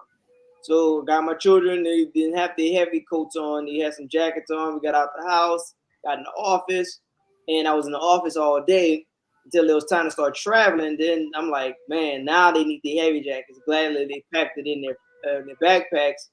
And me, I had this on all day, so I didn't feel it. But it's literally all the seasons. We had the rain, we had the warm, we had the cold, and it's now about to start freezing because we got cold weather coming in on Tuesday, expected on Tuesday. Yeah, it's gonna be 21 degrees on Tuesday at night. 21. So That mean we don't have snow tires. So that means don't be traveling that night. ain't no traveling. Well, I ain't traveling that night. I gotta go to work. So You I'm better leaving get all early. season. You better get all season tires. Gotta do it. We're not used to it though. I don't think they sell them down here. We're not used to Order it. them things, man. Gotta order that shit. They gotta be special ordered. Yep. Shit, I'm about to use my wife. It's gonna be 51 here tomorrow 51. with the low of 26. Good Jesus. Sheesh. Typical New York weather, baby. Welcome to Drop. New York. Sunday's gonna be 34 the high, 15 the low. He says he wants snow. Maryland got wind with flooding with the cold. It's crazy. Yeah. I'm like this. I would rather the snow too than to have that freezing rain. That is the fucking worst. When it's windy and it rains, freezing. Excuse me. Bless you. Thank you. I can't handle that. And that's how it's gonna probably be in Kansas City, to sit there freezing. But If you're not moving around, you're fucked. You got, you know, to yes, that's a whiskey. Yes. You gotta bring you some whiskey. Yep. You gotta warm your body up. I don't care if you don't drink. You better drink you some whiskey that day. Hell yeah. You need something that's gonna make you burn up. I'm going to Dick's Sporting Goods. I'm getting me battery operated socks, battery operated drawers. I want that all. I don't know about no battery operated drawers. I mean drawers. I don't want that stuff too close to my junk. They malfunction is too close to my junk. That's what I worry about. If it's short circuit, nah, everybody trying to get no burn. Listen, if your shit sweats like that, then no, don't. I'm just saying, man. Look, I'm worried if it's short circuit. I don't want anything battery powered or electrical. my junk. That's just me. That's just me. Yeah, I'm not shitting on y'all. That's just me. Yeah, it's not going to be pleasant. Tomorrow we got a high of 53, the low of 32. Yeah, it's gonna be cold, abnormally warm for January. Bro, look at today's weather. It was a high of 74, a low of 33. That's almost a what the fuck? 40 degrees. It's a 40 degree swing. It's a 41 degree swing. That's how people get sick. Tomorrow's gonna be 57 with a high of 40. You know, I mean a low of 40. I mean, today is this get sick weather. That's why I stayed inside. Like, I'm not going out there. Nah, that's how you get sick. Exactly. I'm already fighting the sickness, so yeah, it's people can stay well and remember, hey, it's COVID is like the flu season, man. Y'all better watch that shit. That shit on the rise. You know, I work in the medical field. That shit is on the rise. It didn't go anywhere. I don't know why people thought that it went away. It didn't. It flourishes in this weather. Yeah, this is the type of weather it does. It can survive in this weather. The variants, there are different variants. There's different strands of it, and it's not going anywhere for a minute. It's just, it's the flu. It's like the flu. You gotta eventually keep getting. It's gonna change and it's gonna get weaker over time because all the virus trying to do is survive. So it's not. If you realize if it kills you, they know it kind of, you're going to get a vaccination for it if it's too strong. So what it does is mutate to it, get weaker so it can stay around. Kind of like the cold and the flu did. It's like it's weaker, but it's going to stay around. And you just notice people keep getting flu. That's a bad flu season. RSV is up. COVID is up. So y'all make sure y'all, keep washing y'all hands. A lot of hand washing. The first thing I have my children do anytime we come from inside, we come from outside anywhere. Have you washed your hands? Yes. Don't touch your face. Wash your hands with soap and water. The hand sanitizer is okay, it's cool, but ain't nothing beating soap and water. Y'all got dial soap or 20 seconds, baby. Yeah, 20 seconds. antibacterial. And if you don't know how long 20 seconds is, Happy is sing birthday happy twice. birthday. Sing happy birthday one time. I go slow. Or if you want to sing the Stevie Wonder version, you got to get to the breakdown. then you did it up. Yes. You got to get to the breakdown. You got to get to the breakdown. And then you didn't wash it up. So, like with that, at the regular happy birthday, you got to get to the how old are you part. When you get to that part, you finish. That's it. You good. No more. And I tell people, wash this too. Wash your own too. Soap on your own too, because all that shit touch stuff. All that. Everything. So, if all my people going to the games out there, make sure you keep your hands washed. Don't stop touching shit. Make sure you have gloves on or some shit. You don't need them. Your fingers gonna be frozen. So, Hell yeah. stop touching shit. But they couldn't pay me to go to that Kansas City or the Buffalo game. Couldn't pay me. Nah. I'm sorry. I'm sorry. I can't do it. They paying 53 men to be there, so they good. They have to be there. They good. They got the heat. They'll be all right. Probably feels like hell. Look, they got them seats that's heated. Probably be like 100 and some degrees on that damn thing. So they can keep. They got insulated jackets. They probably got hands. They probably the jersey probably got something electrocuted to keep them warm. Shit, they good.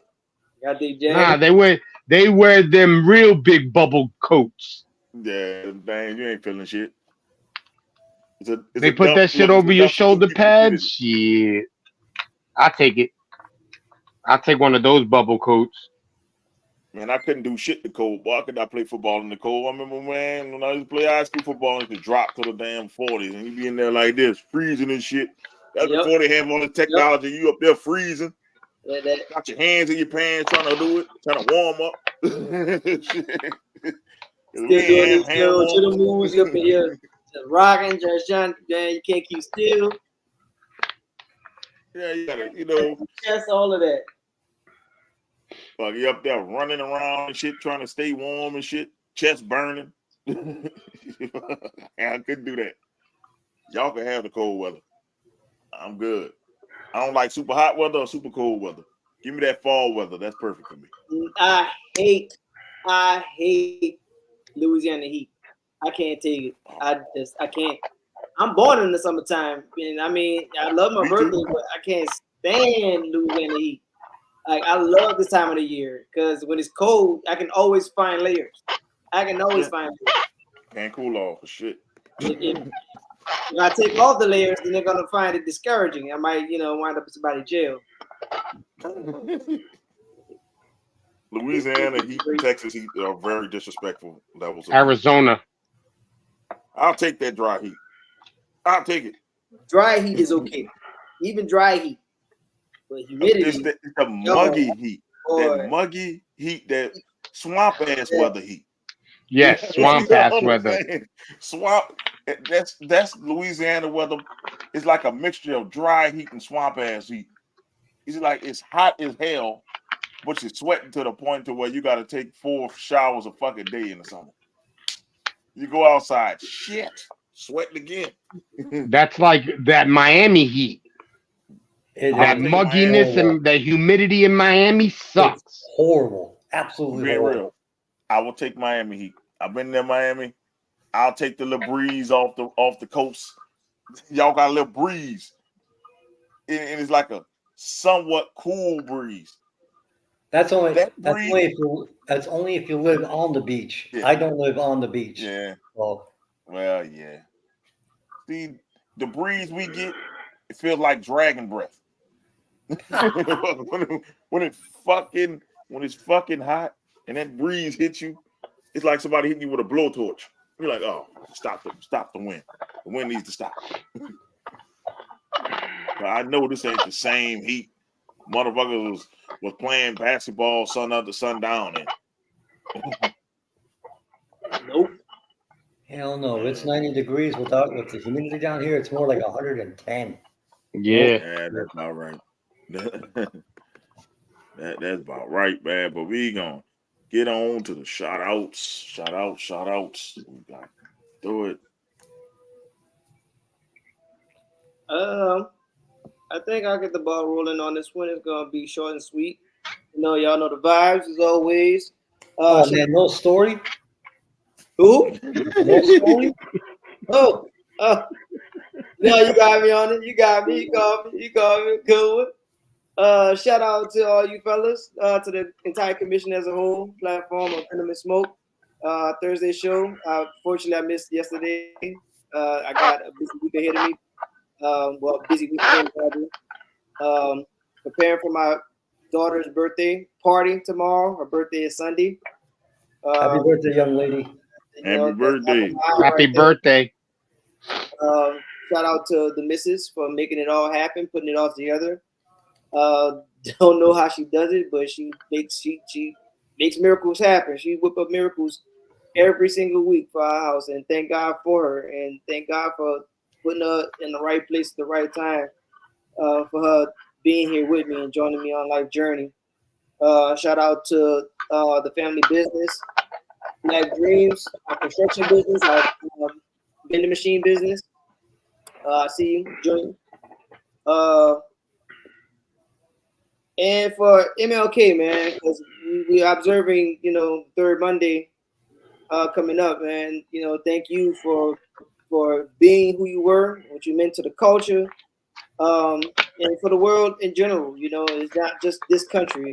It trickled down, and that we're still able to celebrate you and your life, years after your passing. Shout out to you and your family, especially with people using your wife as props out here. But I was about to say that too.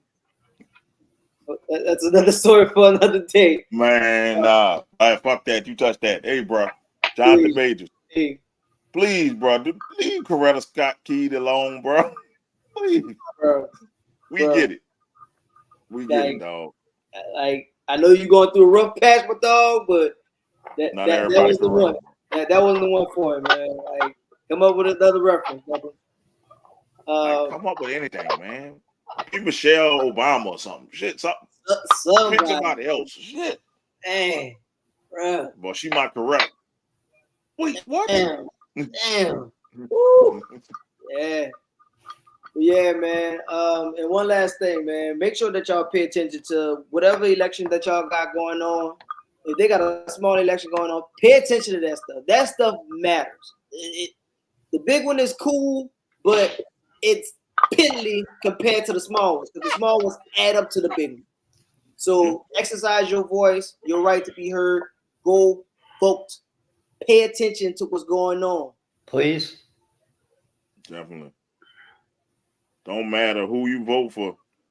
I don't care. As long as you go out and vote. Yes. That's the only thing that matters. Make it count. Make it count. Because if you don't, I don't want to hear you complaining. Yep. Because we got some trying times ahead of us, man. And I'm sorry to get off topic. I'm sorry to get off. Do you done? Go. Dude, why aren't people paying attention? Like, you up here sitting here saying, hey, why isn't there stuff like this? Why isn't stuff like this? Well, let's start with something basic. How about we're still working? We're in the year 2024. We're about to go into the second month of 2024. We're still working on a budget that was slated for 2023. We're still at that budget. So, old people, cool. I'm good for all that. Hey, you got the right to be alive, this, and the third. I don't need ancient people running the country. That don't work in 2024. Facts. It does not work in 2024. Term limits on all four. I'm putting it this way. No, screw term limits, age limits. All of that. You need an age limit. I'm like this. You got to retire at 65. You should be no older than 65 to run the fucking country. I'm sorry. That's what it is. Hey, after you're 65, you're out of touch. This old 19, this 1950 whatever, this 1930 something mindset, it don't work in 2024, man. Like, I'm when sorry. I was little, I survived off of $2.15. Yes, because everything was cheap as a motherfucker when you was a little kid. And I could get both of them for a penny. Hey, fucking cars cost $900 and shit. You talking about, yeah, I survived off of $2.15. Then you can buy a loaf of bread and $100 worth of groceries today for like 30 cents back in the day. And you won't talk about what you did as a kid. Man, fuck you. Man, y'all boys, get my whole butt on this, man. Y'all. It's like me telling my kids, yeah, you know, back in the day, we didn't have cell phones. We had to dial, we had to use the rotary phone. Our cell phones were this big. We had no games on our phone. We had no internet. They had Tetris on the first cell phones. You talk about Snake. Yes. Fucking Snake. Yes. You had to press phones, baby. You had to press 2, 8, 4, and 6 to move that motherfucker. Hey, yes. but you still had a game. Put it this way, it was the first cell phones had no games. That was them big Zach Morris phones that came like this. The big old suckers that was like here, like the speaker box. You had a touch tone things on that bitch. You hold that bit like this. Shit, I go as far back where Snake was on the damn phones. Yeah, Snake. It was like this. Yes. You could drop those Nokia phones, or Nokia, we call it Nokia, but Nokia phones. You can drop them from the fucking ceiling, and they won't break. It's still. Shit, you don't worry about none of that. Now you sneeze wrong next to your phone, and your screen cracks. Screen crack. That's like me telling myself, yeah, this Nokia, man, it worked so good for me. But we got iPhones now. What the fuck are you giving me this Nokia phone for? I'm just saying, like, stop using what you used to do as a kid. Like, it doesn't apply now. Like, kind of doesn't apply. You can go to the doctor as many times you want in them damn days. I mean, people, I need y'all to realize we need to do some term limits, age limits, because some of these people make you want to slap the shit out of them. I'm like, dude, I don't care what you did as a kid. I'm struggling now. Exactly. I can't eat. Yeah, but some of these younger congressmen and shit like that, and senators and stuff like that, ain't any better. At least it'll be new ideas, bro. New ideas. I mean, you know, all of them ain't gonna be home run hitters. Some of them might be a single. Yeah, I'm saying it's like this. If you could get a mixture of old and new, you'll get some change in it. Right, and that's what you need right now. But you don't need motherfuckers who near death, who's 70 something near death. You near death. I don't need you fucking running shit near death. And Bernie Sanders, I don't know the exact year, but I know he's been sitting in his seat since like the 80s.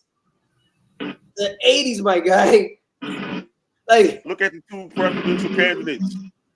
They old as shit. Yes. They old. Like, I don't care where you lean. They two old farts. They old.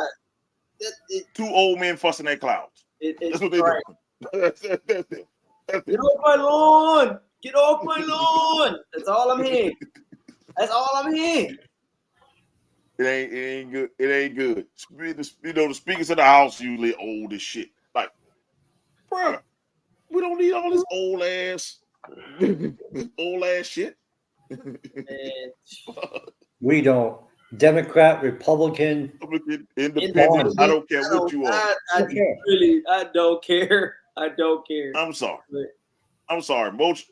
I say some of these old people, you gonna tell me they ain't got dementia because some of the shit they be saying don't be making sense. I'm like, I know y'all got some of them people got dementia or with the head trauma or some type of shit. You're right. They got CTE or something in there. Yep. Some of the shit they be doing don't make no fucking sense. Off the wall. Hey, we having trouble getting resources here. Oh, let's allocate some money across the way. Yeah, let's allocate some money to help the people out here. Let's give our money to allies that has nothing to do with us immediately. Ukraine. I would cut them off in a heartbeat. Man, I would cut everybody off. Like fuck that. My people are hurting. Like, seriously, when it's to the point where we was talking about Toronto and their taxes last week. Like, hey man, like sheesh. We about to be like Toronto in a minute. Without the health care. Without the health care. I'm like, what? Damn. I'm thinking that's why they charge so much taxes over there, because they gotta cover health care. I would rather that though. Charge me that much tax. But at least I know if I get shot or if I'm be all up diabetes. Like, at least I know my diabetes, I know I can afford the medicine. The doctor gonna care if he lose a piece of his tax. He got to keep me alive so I can pay taxes, right? Yep, facts. It's like this. If I know, like, look, let me tell you this, man. I have acid reflux. And you don't have to write insurance. A fucking acid reflux medicine is $90 for a 3-month supply. Ouch. They don't deem it necessary. Damn. They don't deem it necessary for me to live. But if I fucking eat the wrong shit, I can throw up and choke on my vomit and die. Right. Yes. This is very necessary for me to live. Very. And you telling me other people are paying $5 for this medicine and I have to pay $90 for this medicine? You got to come out of pocket. You telling me people who don't have jobs can pay $5 for this medicine? 100 bones, and all that shit. But it's coming out my taxes anyway. And I got to pay $90 for this medicine that keeping me alive. Man, fuck that. And we already found out insulin don't cost that much to create, but insulin prices are ridiculous. But they up $500 a vial. And that shit only costs $5 to produce. Yes. It only costs $5 to produce. So but who's the one making that money though? The pharma. Yes. Pharma is making that money. Yep. People get bad at it, but I tell people, and it's a certain brand of people that are stupid, don't see it. Y'all know the brand of people I'm talking about. They're the only ones that don't see it. Of course, because they can afford it. It ain't them. It surprisingly ain't them. It's the dumb, uneducated ones they trick into believing into helping the rich. That's the ones that's killing everybody. Because that's the ones who voting for the dumbasses. That's the ones. It's on both sides. It's not one side. I am I may be the only Republican here. I have a choice between a crazy old man, a younger old man, and a chick that's delusional. That's where you throw your hands up and like, what the fuck? Like, what can I do? Eric, are you running for mayor or governor or something? Hey, I'll vote for him. No, Eric, Doc, you don't want that scrutiny. Hey, you know what? I honestly, I have aspirations. It's not right now, but I'm really looking into it. Like, I want to start small because you got to start by protecting your home. And wherever home for me is in the next couple of years, I'm not going to give a certain number because I don't want to be locked into that number. But yeah, it starts on the inside, and I notice everywhere that I go, there's an impact that I leave, and I'm tired of my city, being ran and talked about that the way they're talked about in the media. Like, okay, we're talking about that we're the murder capital, this, that, and the third. But at the same time, what creates that? What creates that is look at our infrastructure. You took money out of education and put it in God knows where it's supposed to go into making opportunities and making jobs. You still don't have that. So you took away the education. You took away, a way to keep yourself busy. And now we're sitting here talking about, but we're not talking about the people that's supposed to be in power, or the people rather that we, us that go and vote. We spoke out loud. And again, I don't want to get off track with it, but the first time with President 45, okay, he was voted in. However, the country voted for the other person. The country spoke. Yeah, the country. Yes. I don't want this person. I want this person. But some miraculously, 45 got his way to power. Electoral college. I can live with that. That's a sham. That's the way that that this is structured. The way it's structured. Yeah, it is, but They it got the should ultimate be say so. changed. I'm like this. If you get more votes than me, it's only the presidential one that does that stupid shit. Because any other election, if you get more votes than me, you win. You win. You win. Okay, so it's like that. You win. Was it Hillary that beat Trump with the, Popular vote with the votes? Yes. Yeah, she beat him. Yeah. She beat him with the popular vote. But lost because of the electronic with the college. Electoral college. Yes. Electoral college. That's garbage. I'm like, I said it. Yeah, But if you notice, all the states that are they use the most electoral college are all red states. Except California, except the West Cali. Coast. Cali, New York, and New York has always No, been blue, believe it or not, New York is a red state. except for New York City. New York City is what makes the state blue. Yes. So that's what it matters. But so the like rest of it, like all these hootie hoos that live in my town, they're all red. I miss but they don't matter. I said, long as you got millions of people in New York City, they don't matter. That's exactly it. That's exactly it. And for Louisiana, if New Orleans was a little bigger, the rest of Louisiana wouldn't have mattered. It's like down here in Florida, if you win Orlando, if you win Miami, that's it. It's everything else that don't matter. But I'm like this: if New Orleans, Baton Rouge, and Lafayette was to really combine, the rest of the state wouldn't matter. The rest of the state wouldn't matter. 3 cities are your cities in Louisiana, and the biggest one of them is New Orleans. And New Orleans will always be blue because that's where most of the black people are. Yep, that's what it is. Y'all here. And most of the people run down here are Democrats, so that's why it's blue. So it's probably gonna stay blue. And we just got a governor that's a dumbass. We got the dumbest Trump supporting governor we could get. We got the worst one we could get. I think he's worse than Trump. He's dumb. He's fucking dumb.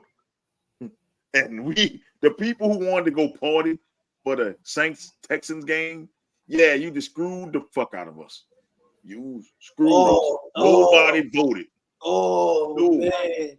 There was like over 1 million something people in Louisiana. It's like 2 or 3 million people in the state of Louisiana, bro. They only had maybe like 500,000 votes. But for all those out people of everybody who went to that game, did you do the early vote? Because you could have early voted. You could have very much still had your voice heard. It did all that, and you still could have went to the game. But black people don't all vote. You know that. Sure the hell don't. I'm sorry to take that shit. Where I'm going. But did y'all catch that game though? Y'all caught that game. But we caught the game and we lost the game. We lost the game and we lost the governorship. You had days to prepare for this event, but you heard nothing about it. But you're gonna hear about it when stuff started happening and you get your resources. So, and you know what is fucked up? I gotta hope Trump win because he's a Trumper. So we'll get all kind of resources if Trump wins. You know that, right?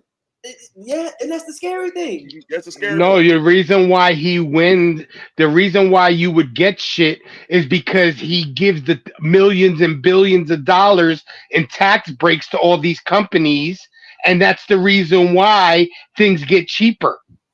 Yeah, but when Biden took away all those tax breaks to the rich, they got greedy and put everything up.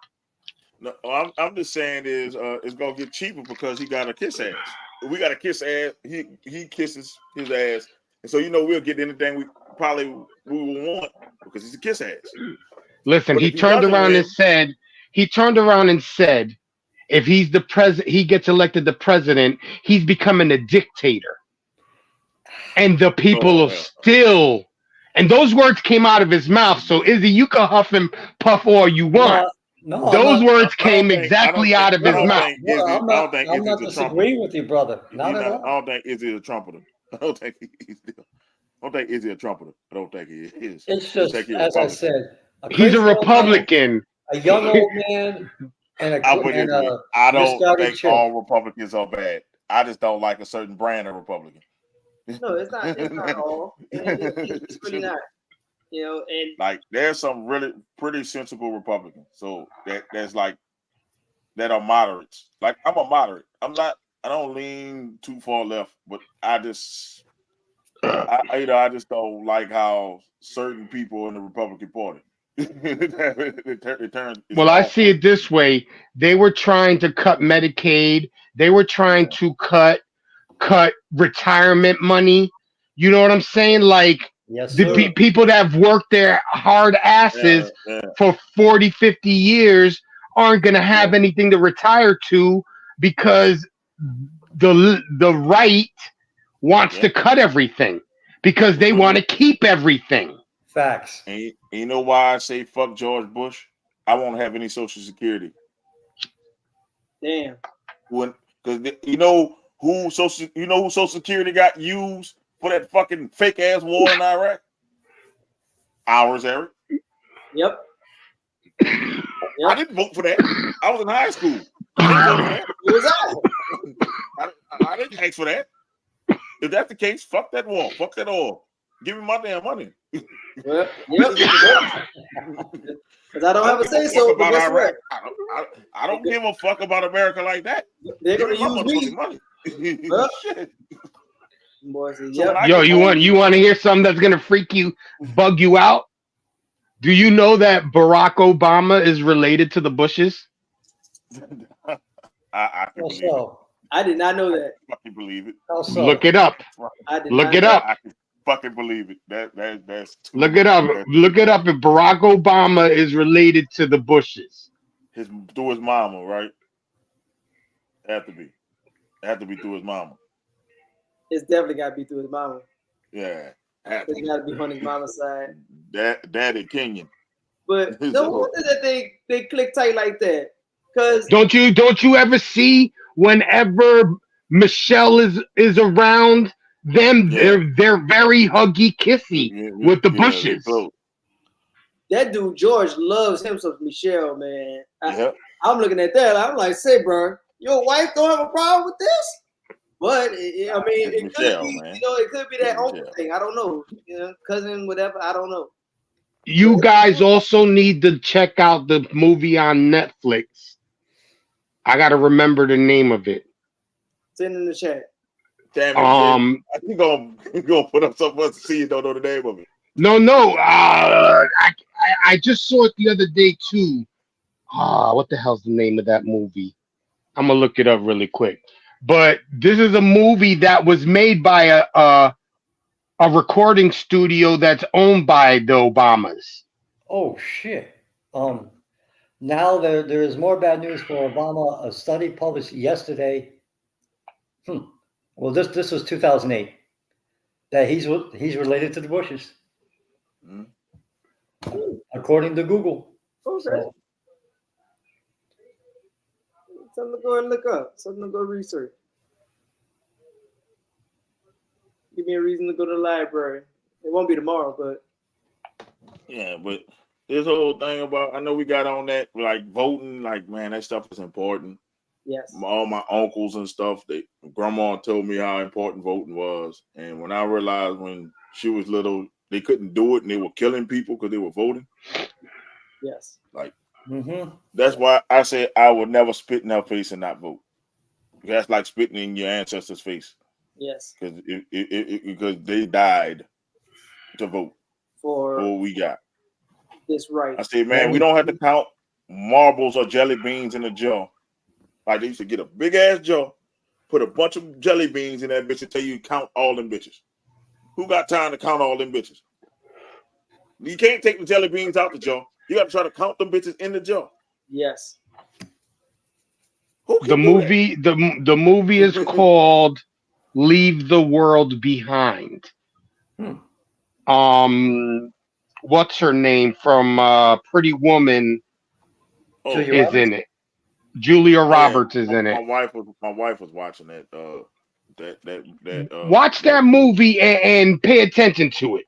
Jason, put that in the chat. I'll watch that nefariously. Yeah, that's how I saw it. There you go. Cool.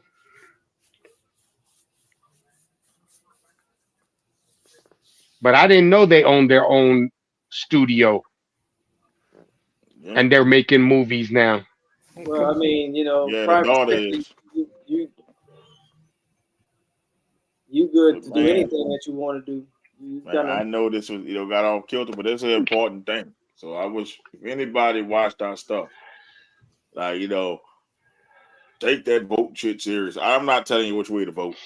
No, it's just a matter of getting. It's just a voice and people exercising their right to be heard and going out there and do that.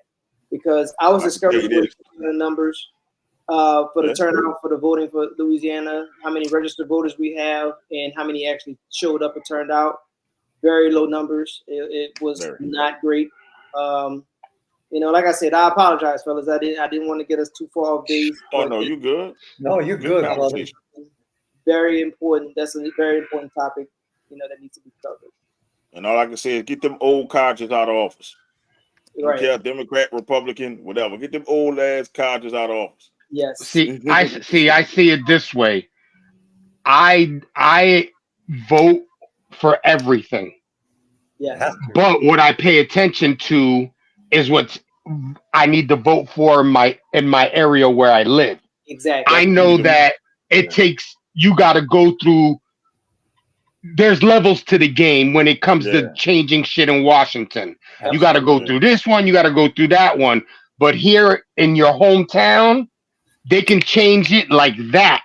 And you not even know, shit, they changed this law or they changed this. Yeah. So I pay more attention. Not that I don't pay attention what's happening in the world with the whole United States. But when it comes to elections, I pay attention to what's happening in New York City, up here, and Albany. Mm-hmm. Yeah, you have to.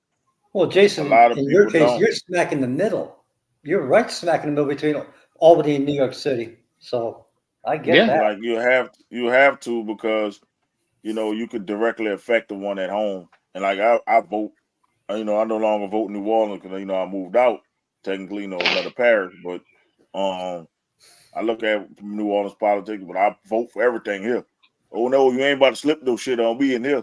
Exactly. you ain't about to hit me with no okey doke here.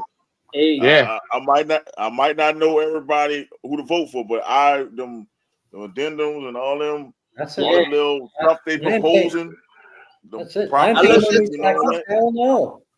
I look that stuff up and I share it. Like, them propositions. That's what gets you. Ain't even the people you vote for. Hey, yeah. Them propositions will get you. Mm-hmm. Oh yeah, and they'll put it in words where you don't understand it. Oh no, I'll bring the phone in that bitch. All right, look. Let me look up what this word means. Yep. And throw these high numbers at you, like, oh well, such and such is going to happen for the next 4 years. We'll throw $150,000.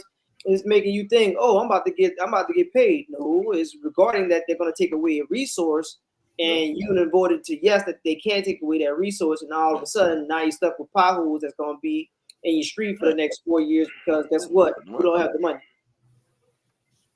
The only thing I remember there was one though I had to vote for when they're talking about taking away funds from people who like nonprofits who have to leave their properties blighted. I'm like, yeah, you shouldn't have.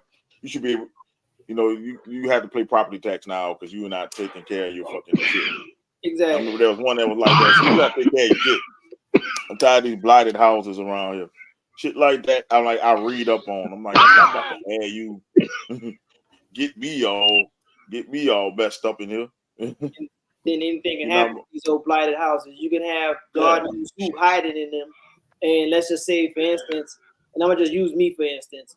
So my middle school was, I want to say, maybe 4 or 5 blocks away from my grandmother's house. So let's just say, as soon as I get to the corner where my grandmother is, and there's a blighted house on this end, and your parents may not be home all the time. School is over, but somebody's on their way.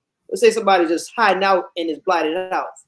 And guess what? I could have been snatched up. God knows what could have happened to me. It could happen to, your child or my child, and who wants to see that happen? Nobody. As another thing that I'm so discouraged about, it's almost every week I'm looking at these posts. This child is missing. This child is missing. And I mean, these are young kids. It's 6, 7 years old, and y'all know mine. Mine are that age. If something like that were to happen, I will lose my crap. Right. No lie, no hesitation. I am going straight vigilante. You could think of the worst vigilante ever. You could think of that dude from Taken. You could Death Wish. You can Death Wish. You can mix him up with Daredevil. I don't care who you mix these people up with. It's gonna be me rolled up, them dudes all into one. Because I'm going out here and I'm going to find my children. Like that's just what it is. But that just shows you, Eric, that trafficking is real. Oh, absolutely real. Matter of fact, we just had a day like that. I want to say it was January 9th. It's something like that. But look it up. It's a National Human Trafficking Awareness Day. And I want to say it was Thursday. I think it was yesterday. Look that up. That's a real thing. So I'm gonna throw a shout out for that as well. Definitely. But man, that was a good conversation, man. Anybody else got shout outs before we roll out? I know it's another day over there by y'all. Yeah, I'm already in another day. I know I said it's another day by y'all. I'm gonna say now I'm getting paid for 2 days. January 11th. January 11th. No, we run on Central's time here. Nah, fuck that then. we're gonna stretch this out another motherfucking hour then. I want to shout you guys out. It was a really good show today. We had a lot on our plate. There was probably so many other things we could have talked about that happened in sports this week. And we hit the main sources, and of course, NFL is right now king. So I definitely want to shout you guys out. Shout out Anthony Pops for coming through. Shout out to Lala, and check out Lala's Empire on all social media outlets. Not OnlyFans though. She don't got an OnlyFans. Not yet. I'm trying to work on that one. No. And definitely this last little bit of our time here, that conversation was very deep. You know what I'm saying? And it's true what Eric says. You got to pay attention. You got to educate yourself, and don't be blinded by bullshit. Mm-mm. I'm good. Definitely. Well, shout out you guys. Shout out to Mrs. B. I've enjoyed the last 20, 30 minutes of this conversation. It's nice when we go left. Yeah. Pun not intended. But it's nice when we go left. And it's nice to have men have intelligent conversations about politics, about the subjects that Doc was talking about. For me, I think it's great. And I enjoyed it. So thank you, Doc, for bringing up those subjects. Thank you guys as a whole for putting these subjects out there. And fuck Brett Favre. Oh yeah. Oh yeah. Fuck Brett Favre. I forgot. Well, we said that earlier in the show though. You're about to say you already got to that. We already said fuck Brett Favre at least once. There you go. This is convict Brett Favre 2024. Yes. Gotta make it a hashtag. Man, I thank y'all fellas for the show, man. It was a good show. I enjoyed it. We talked about a lot of things. Man, especially the last 20 minutes was good, talking about real life topics. Everything bleeds into real life. Sports bleeds into it and everything. So nothing's all limited. I merely mean that. Just ignorance is the only thing off limits. Man, like I said, I keep saying it was a great show. I appreciate y'all fellas for doing the show. Man, next week we're gonna have a special guest on a Thursday show. I'm booking. Hopefully, he'll be the PCW champion after the day. but I'm booking ERC to come on the show. He said he'll come on the show, and we'll have ERC come on Show the his show belt? to show the belt. I said you better win, so you gotta show the belt. Yeah. Gotta bring the belt. So good luck to my brother there. Lala's there now, so Lala will tell us everything we need to go. Please. Man, shout out to the Georgia Wrestling Committee. They reached out to us to help with their award show, and I told them we can't make it this year, but we'll definitely promote it if they send me the stuff. So I gave my number. So boom, we're just waiting on them to contact me, and we'll promote it. And nice. we networking and we collaborating with people. So hey, that's what it's about, man. Collaboration. And I say, who knows? Next year I'll be there. I'll go there. I'll make plans to go there, and I'll attend that event. Represent. So, like I tell people, it's not just a little thing. We do have connections.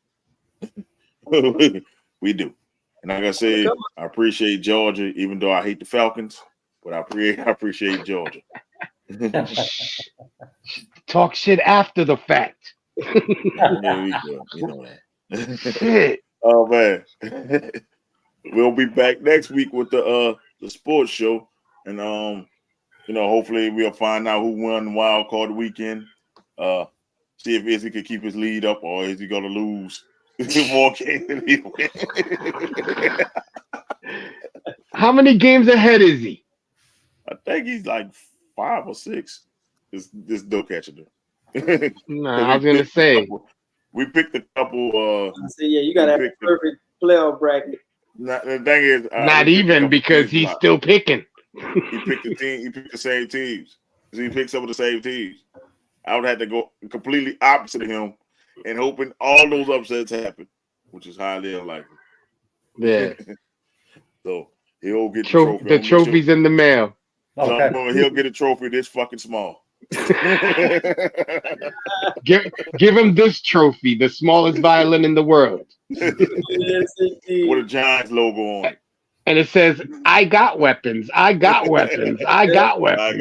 I got weapons of war.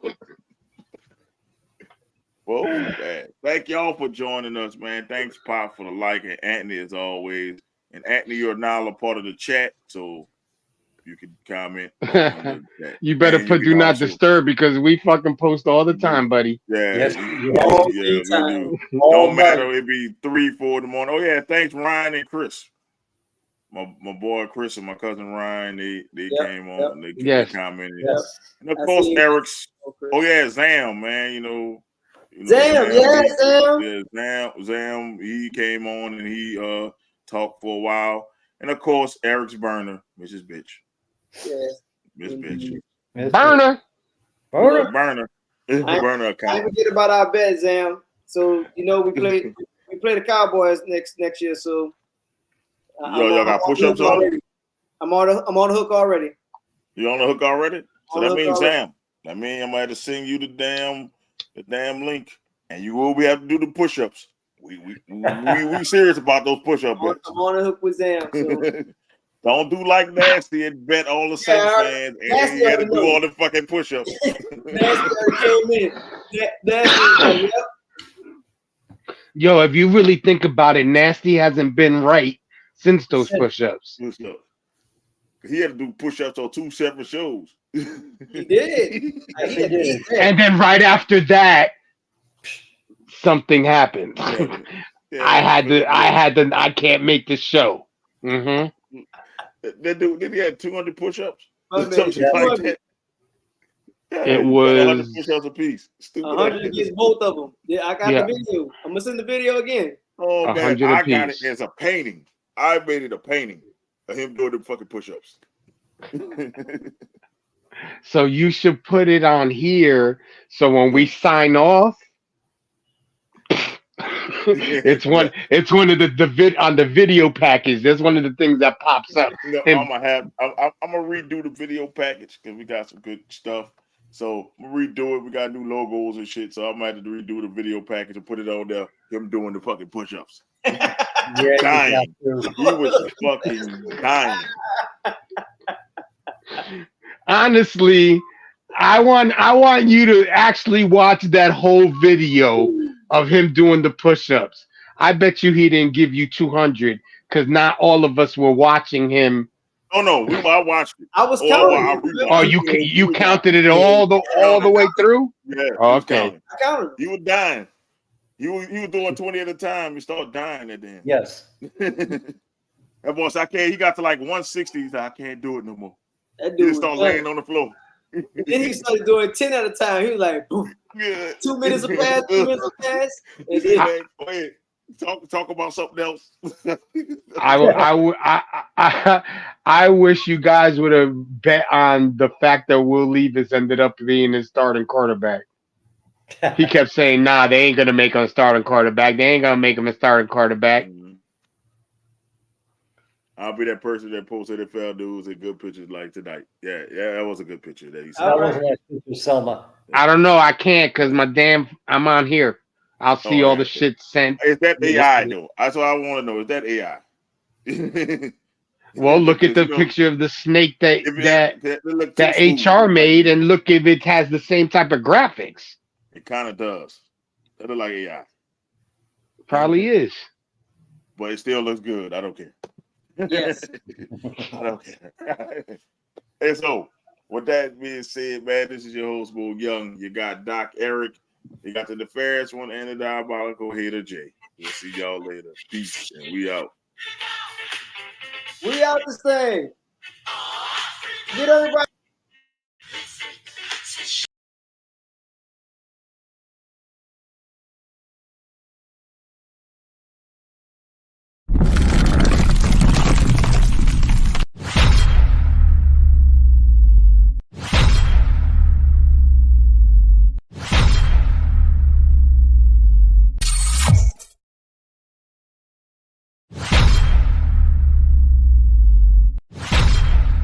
And if you see me keep looking over my shoulder, I gotta watch my back. See, oh, she egged me.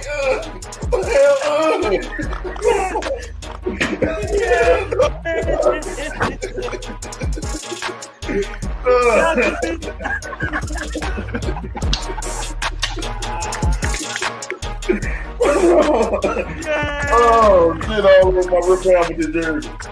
Go get me a towel. Y'all didn't know. Y'all. You fucking owners have handled Judge, Gentleman, retired? Come on! He should have been fired before the fucking season! Joe Judge, quarterback sneak on not one, but 2 times from the fucking 5-yard line! And we're talking echelon. It's going to be Yankees first, Giants second, Jets third, Mets last. No! Wait a minute. It's Hell Yankees no. first. It's Yankees first. Okay. Giants second. Okay. Knicks third. No! Jets fourth. Mets fifth. Oh, wait a minute. The Nets bit their mouth when they found out he was leaving. Maybe it was girl number 25 that didn't mind doing it. I'll just put it this way. It's way bigger than Nino Brown, a.k.a. Deshaun Watson. This is way bigger than him. Yeah, that's exactly what this That's is. why, And maybe what that's I'm why thinking. he got off, because it's bigger than him and there's bigger people implicated in this. I think it's going to come to maybe 5 years down the line, and then Cleveland going to crumble.